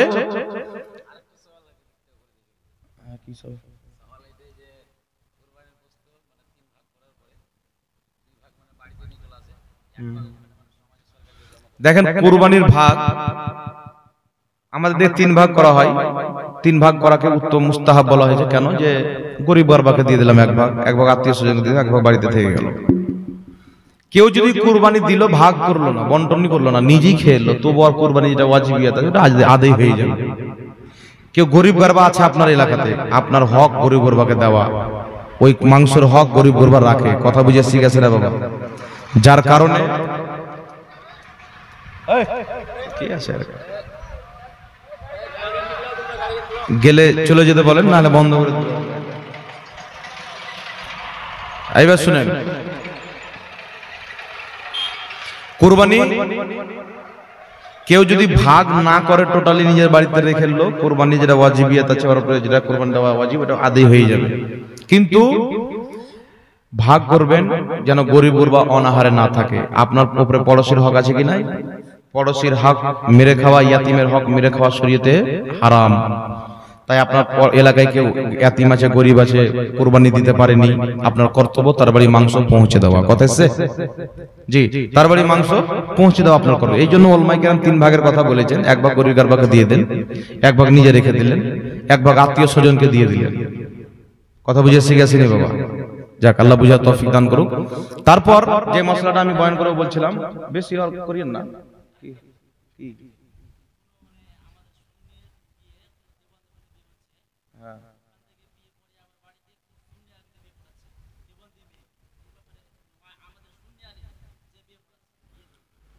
দেখেন, যারা দেওবন্দি তাদের আমি অনেক আকীদা খারাপ আছে, আমি 4টা আকীদা বলে দিচ্ছি আপনাকে। দেওবন্দিদের গুরু কাসিম নানতবী নিজের কিতাব তাহজিরুন নাসের মধ্যে লিখেছেন, আমাদের নবীর পরেও নতুন নবী জন্ম নিতে পারে। আল্লাহ বলছেন আমার নবীর পরে কিয়ামত পর্যন্ত কোন নবী জন্ম নিবে না। আমার নবী বলেছেন লা নবিয়্যা বা'দি, আমার পরে কোনো নবী নাই। তারা লিখেছেন নবী জন্ম নিতে পারে, সম্ভব। তাহলে এটা কুফরি হবে কি হবে না? তারপরে চলে আসেন রশিদ আহমদ গাঙ্গুহি, ওয়াহাবিদের গুরু, নিজের কিতাব ফাতোয়া রশিদের মধ্যে লিখেছে আল্লাহ মিথ্যা বলতে পারে। আকীদার কিতাব আকীদাতুত তাহাবীর মধ্যে লেখা আছে, যে ব্যক্তি বলবে আল্লাহ মিথ্যা বলতে পারে, ওই ব্যক্তি কাফির, মুসলমান নয়। 3য় নাম্বার চলে আসেন আশরাফ আলী থানভী হিফজুল ইমানের মধ্যে লিখেছেন, নবীর মতন জ্ঞান প্রত্যেক পাগল, প্রত্যেক বাচ্চা, পশু পাখিকেও আছে। তারপর চলে আসেন বারাহিনে কাতিয়ার মধ্যে খলিল আহমদ আম্বেটি লিখেছেন, নবীর চাইতে শয়তানের জ্ঞান বেশি, এটা মানা ঈমান। আর নবীর জ্ঞান শয়তানের জ্ঞান চাইতে বেশি, এটা মানা শিরক। কথা বুঝেছে? তাহলে এগুলো সব হচ্ছে নবী পাকের বেয়াদবি, নবী পাক গুস্তাখি। তারপরে লিখেছে নবী উর্দু পড়তে শিখেছে দেওবন্দীদের মাদ্রাসায়। এইগুলো খারাপ আকীদা থাকার কারণে, নোংরা আকীদা থাকার কারণে, এইগুলো আকীদা যে ওয়াহাবির মধ্যে আছে, এগুলো আকীদায় জানে, এইরকম মেয়ের বিয়ে তো হবে না, কোনো মৌলবি পড়ার পিছনে নামাজ হবে না। কথা বুঝেছে? যদি কোনো ব্যক্তি বিয়ে করে নিয়ে চলে আসে, সর্বপ্রথম তোদের সাথে রিশতা করা, গুমরার সাথে রিশতা করাটাই জায়েজ নেই, এটা কথা মনে রাখবেন। কেউ করে নিয়েছে, তাকে সুন্নি বানিয়ে রাখবেন, সুন্নি বানিয়ে রাখবেন। আপনার ছেলে মেয়েকে ওদের বাড়ি পাঠালে আকীদা খারাপ করে দিবে, আকীদা খারাপ হওয়ার সম্ভাবনা আছে, ওদের বাড়ি পাঠানো জায়েজ নয়। কথা বুঝে শিখাছেনি বাবা? আপনার বেটা যখন মোড়ে যদি যায়, তো কেউ আপনার বেটাকে গুলি করে দিবে, পাঠাবেন? পাঠাবেন? তো আকীদা তো সবচেয়ে মেইন জিনিস, ঈমানের ব্যাপার। আমার বেটা ওখানে গেলে আকীদা খারাপ করে দিতে পারে, ওর ছেলে পিলের সাথে উঠা বসা করবে, ওদের কালচার তো আমার বেটার মধ্যে আসবে, ভুলভাল শিখাবে, এরকম হয়, দেখতে পাওয়া যায়। তার কারণে তাদের সাথে শরীয়তে চলাফেরা করে নিষেধ করেছেন। যেমন আপনি যদি একটা ভালো আলুর পেটিতে খারাপ আলু রেখে দেন, পচা আলু, আস্তে আস্তে সবটিকে পচাবে কি পচাবে না? আর যদি দূরে করে নেন তাহলে পৌঁছবে, এই জন্য দূরে রাখতে হবে। তো কোন সুন্নি আলিম যেন এগুলো বিয়ে না পড়ায়। যদি কেউ পড়ায় তো ইসলামের ফয়সালা হলো মৌলবীকে তওবা করতে হবে, তওবা তিল্লাহ করতে হবে। আর যদি না করে, ওই মৌলবীর ক্যালচারই থাকে, তাহলে ওই মৌলবীর থেকে নামাজ, পিছনে নামাজ পড়া যাতে আপনারা বেঁচে থাকবেন, বিরত থাকবেন। ও নবী পাকের হাদিসের বিরুদ্ধে কাজ করলো, কারণ নবী বলেছেন তাদের সাথে বিয়ে করিও না বা পড়াইও না। কথা বুঝেছে বাবা? লাস্ট কথা যেটা বলছিলাম, আর কি বলবো, হয়েই তো গেল, অনেক কিছু হয়ে গেল। লাস্ট একটা কথা বলবো, ইউটিউবের ভাইরা এসছে, একটু ভালো করে ফিটিং করে ছেড়ে দিও। কিছু লোক মানুষকে গুমরাহ খুব করছে। আমরা যখন কবরস্থানে যাই, মরা মানুষকে মাটি দেওয়ার সময় পাঠ করি মিনহা খলাকনাকুম ওয়া ফিহা নুঈদুকুম ওয়া মিনহা নুখরিজুকুম তারাতান উখরা। এই দোয়াটা আমরা পাঠ করি। এখন কিছু মৌলবি বেরিয়েছে ঘুমটাওয়ালা, বলছে এই দোয়া পাঠ করা মানে নবীকে অপমান করা। বলছে আমরা আহলে হাদিস, যেই ব্যক্তি এই দোয়া পড়ে মাটি দিবে ওই ব্যক্তি নবীকে অপমান করলো। তো তোমাদের ফতোয়ায় তো তোরাই অপমান করলি। কারণ সমস্ত আহলে হাদিসের গুরু ইবনে বাজ, মুফতি আজমের সৌদি আরবের সবচেয়ে বড় মুফতি, সে নিজের কিতাব মাজমুয়া ফাতাওয়ার মধ্যে লিখছে, তাকে প্রশ্ন করা হলো সওয়াল, মৃত্যু ব্যক্তিকে দাফন করার সময় মিনহা খলাকনাকুম ওয়া ফিহা নুঈদুকুম তানাতান উখরা ইনদা দাফন, মৃত্যু ব্যক্তিকে দাফন করার সময় উক্ত আয়াতটি পাঠ করা কি? তো সমস্ত ওয়াহাবিদের সবচাইতে বড় মুফতি ফতোয়া দিচ্ছে হাদা সুন্নাতুন, এটা পড়া সুন্নাত। সুবহানাল্লাহ হবে না? তাহলে এই পড়ে মাটি দিলে যদি নবীকে অপমান করা হয়, আর ওয়াহাবিদের সবচাইতে বড় মুফতি বলছে এটা পড়ে মাটি দেওয়া সুন্নাত, তাহলে ওয়ারাই নবীকে অপমান করলো ওদের ফতোয়া অনুযায়ী। তো নবীকে যেই ব্যক্তি অপমান করবে ওই ব্যক্তি মুসলমান হবে না বেঈমান হবে? জোরে বলতে হবে। তাহলে ওদের ফতোয়া অনুযায়ী ওরা তো নিজেই বেঈমান হচ্ছে রে ভাই। তা আমরা বললে কষ্ট কেন হবে? আমরা বললে কষ্ট কেন হবে? এই জন্য বললাম যেখানে ওয়াহাবি থাকে নলেজ থাকে না, নলেজ থাকলে ওয়াহাবি থাকে না। এবার চলে আসেন হাদিস শরীফে আছে, সুনানুল কুবরা লিল বাইহাকির মধ্যে হাদিস, ইবনে কাসির লা মাযহাবিদের গুরু ইবনে তাইমিয়ার ছাত্র নিজের কিতাব আল বেদায় ওয়ান নেহার মধ্যে দুটি হাদিস নিয়েছেন। নবী পাক যখন মাটি দিতেন মিনহা খলাকনাকুম এই আয়াতটি পড়েই মাটি দিতেন। তার কারণে ইবনে বাজ লা মাযহাবিদের সবচেয়ে বড় মুফতি লিখেছেন মাটি দেওয়ার সময় এই আয়াতটি পাঠ করা সুন্নাত, মাজমুয়া ফাতাওয়ার মধ্যে লিখেছেন। দ্বিতীয় নাম্বার, ইমাম নববী রাহমাতুল্লাহ আলাইহি নিজের কিতাব কিতাবুল আজকার, বাইরুত লেবাননের ছাপ, আমার কাছে কিতাবটি আছে আলহামদুলিল্লাহ, সেই কিতাবের মধ্যে লিখেছেন প্রথম লোক মাটি তুলবে মিনহা খলাকনাকুম, দ্বিতীয় ওয়া ফিহা নুঈদুকুম, তৃতীয় ওয়া মিনহা নুখরিজুকুম তারাতান উখরা। এইভাবে মাটি দেওয়া হচ্ছে মুস্তাহাব, সুন্নাতে মুস্তাহাব্বা। ইমাম নববী বলেছেন, যাকে সবাই মানে। আরেকজন গ্রহণযোগ্য সকলের নিকটের মুহাদ্দিস ইমামুল আলী খারি রাহমাতুল্লাহ আলাইহি মিশকাতে সারা মিরকাতের মধ্যে লিখেছেন মৃত্যু ব্যক্তিকে দাফন করার সময় মিনহা খলাকনাকুম বলে মাটি দেওয়া এটা হচ্ছে মুস্তাহাব। জোরে বলেন সুবহানাল্লাহ। তো ইমামগণ তো ফতোয়া দিয়ে দিয়েছেন, তোমাদের বাপও ফতোয়া দিয়েছেন। এখন তোমরা বলছো নবীকে অপমান করা বিদআত, তো আসল বিদআতি তোমাদের ফতোয়া অনুযায়ী তো তোমরাই। তোমরা তো নিজেই প্রমাণ করছো যে আমাদের ফতোয়া আমরা বিদআত। তো এইরকম জাহিল ঈমান চোর বেঈমান থেকে নিজের ঈমানকে বাঁচিয়ে রাখবেন। মৃত্যু ব্যক্তিকে দাফন করার সময় মিনহা খলাকনাকুম এই আয়াত দুয়াটি পাঠ করা মুস্তাহাব, ওয়াহাবিদের গুরুর ফতোয়া অনুযায়ী সুন্নাত। অবশ্যই এটা পাঠ করবেন। কথা বুঝে ঠিক আছে না বাবা? এখানে আরেকটা যুক্তি দেয়, কি যুক্তি জানেন? একটু লক্ষ্য করবেন। বলছে মিনহা খলাকনাকুম মানে কি? বলছে মিনহা খলাকনাকুম মানে আমি তোমাকে এই মাটি দিয়ে তৈরি করেছি। বলছে আপনি যে মুর্দাকে মাটি দিচ্ছেন মিনহা খলাকনাকুম, যে আমি তোমাকে এই মাটি দিয়ে তৈরি করেছি, তো আপনি কি তৈরি করেছেন? তাহলে পড়া ভুল হল না? যুক্তি দেখেন, যুক্তি দেখছেন কত রকমের যুক্তি খাটাচ্ছে। তাহলে তোমাদের মৌলবি যে কেরাত করে, হাফিজরা কোরআন মুখস্থ করে, তো ওরা কি আয়াতটা পড়ে না? আয়াতটা পড়ে কি পড়ে না? নামাজের মধ্যে পড়ে, তোমাদের মৌলবি মাদ্রাসাতে পড়ে মিনহা খলাকনাকুম, তাহলে তখন পড়া কি করে জায়েজ হবে? তো সবাই তো জানে এটা আল্লাহর কথা, আল্লাহর কথা বান্দা বলছে। কুরআন তো আল্লাহর কথা, বান্দা যখন পড়বে তো তারই না মুখ দিয়ে বের হবে, কিন্তু কথাটা তো আল্লাহ। এখন সূরা ফাতিহার মধ্যে কি আছে? ইয়্যাকা না'বুদু ওয়া ইয়্যাকা নাস্তাঈন, তারপরে কি আছে? ইহদিনাস সিরাতাল মুস্তাকিম, আল্লাহ আমাদেরকে সঠিক পথে চালাও।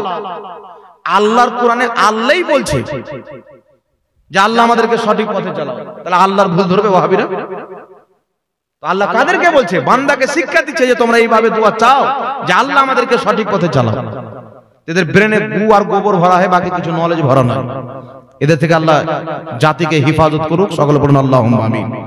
তাই মৃত্যু ব্যক্তিকে দাফন করার সময় মিনহা খলাকনাকুম পাঠ করবেন, এটা পড়ে মাটি দেওয়া সুন্নাতে মুস্তাহাব্বা। কথা বুঝে ঠিক আছে নি বাবা? যারা বলে নবীকে অপমান করা, ওরা নিজেই নবীকে অপমান করে। কারণ কেউ যদি পানি খায় আর নকল করে আমি দারু খাচ্ছি, ওকে দারু খাওয়ার গুনাহ হবে। বুঝতে পারছেন কিনা কথা?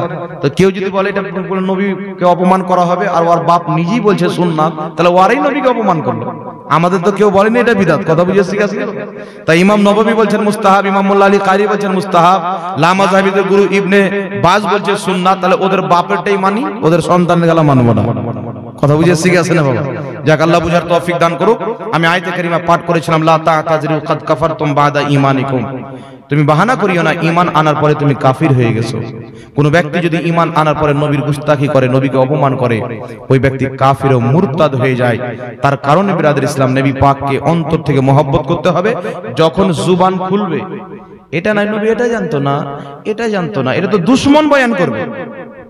আমার কেউ যদি দুশ্মন ওয়াহাবি যদি আমার উপর আলোচনা করে জাহাঙ্গীর কি জানে, এমনি ফুটফুট ফুটফুট করে জ্বালছে, এটাই তো বলবে। আমার যারা ভালো মানুষের মানে ভালোবাসার মানুষ আছে তারা কি বলবে, খুব ভালো আলিম, খুব ভালো বক্তব্য রাখে, একটু তারিফই করবে যদিও খারাপ থাকে। কথা বুঝে শিখেছে না বাবা? কারণ ওরা আমাকে ঘৃণা করে, ভালো থাকলেও খারাপ বলবে। আপনারা মোহাব্বত করলেন, কিছু ত্রুটি থাকলেও লুকাবেন। তো নবীকে সুন্নিরা ভালোবাসে, তাই নবীর গুণগান করে, এরা তো নবীকে ভালোই বাসে না, নবীকে মানে না। যদি মানতক তো এটা খুঁজতো না নবী এটা জানে কি জানে না, মানতক তো সর্বপ্রথম বলতো সবসে আলা ওয়ালা हमारा नबी, सबसे बाला वाला हमारा नबी, अपने मौला का प्यारा हमारा नबी, दोनों आलम का दूल्हा हमारा नबी। নবীকে যদি মানতো ফতোয়া খুঁজে বলাতো না, ডাইরেক্ট নবীর সম্মানে দাঁড়িয়ে পড়তো ইয়া নবী সালাম আলাইকুম। আর এখন দলিল দেব না, ইয়া নবী সালাম আলাইকুমের ব্যাপারে বাঁশ দেওয়া আছে, খুশবু চ্যানেল দেখে নেবেন আপনারা। জি একদম আছিলা বাঁশ দেওয়া আছে, ওর উত্তর এখন পর্যন্ত আসেনি। বলছে ইয়া নবী বলা মানে নবীকে অপমান করা। পৃথিবীর কোন কিতাবে দেখাইতে পারবে না। এদের ফতোয়া, এদের ইসলাম, এদের শরীয়ত নিজের বাড়ির তৈরি করা, ইহুদিদের কিছু দেওয়া, আর সুন্নিদের শরীয়ত হচ্ছে নবী মুস্তাফার দেওয়া। বলেন সুবহানাল্লাহ। সালাফদের দেওয়া শরীয়ত। আল্লাহ বুঝার তৌফিক দান করুক। ওয়া আখিরি দাওয়ানা আলহামদুলিল্লাহি রাব্বিল আলামিন। সালাতু সালাম পড়ে নিয়া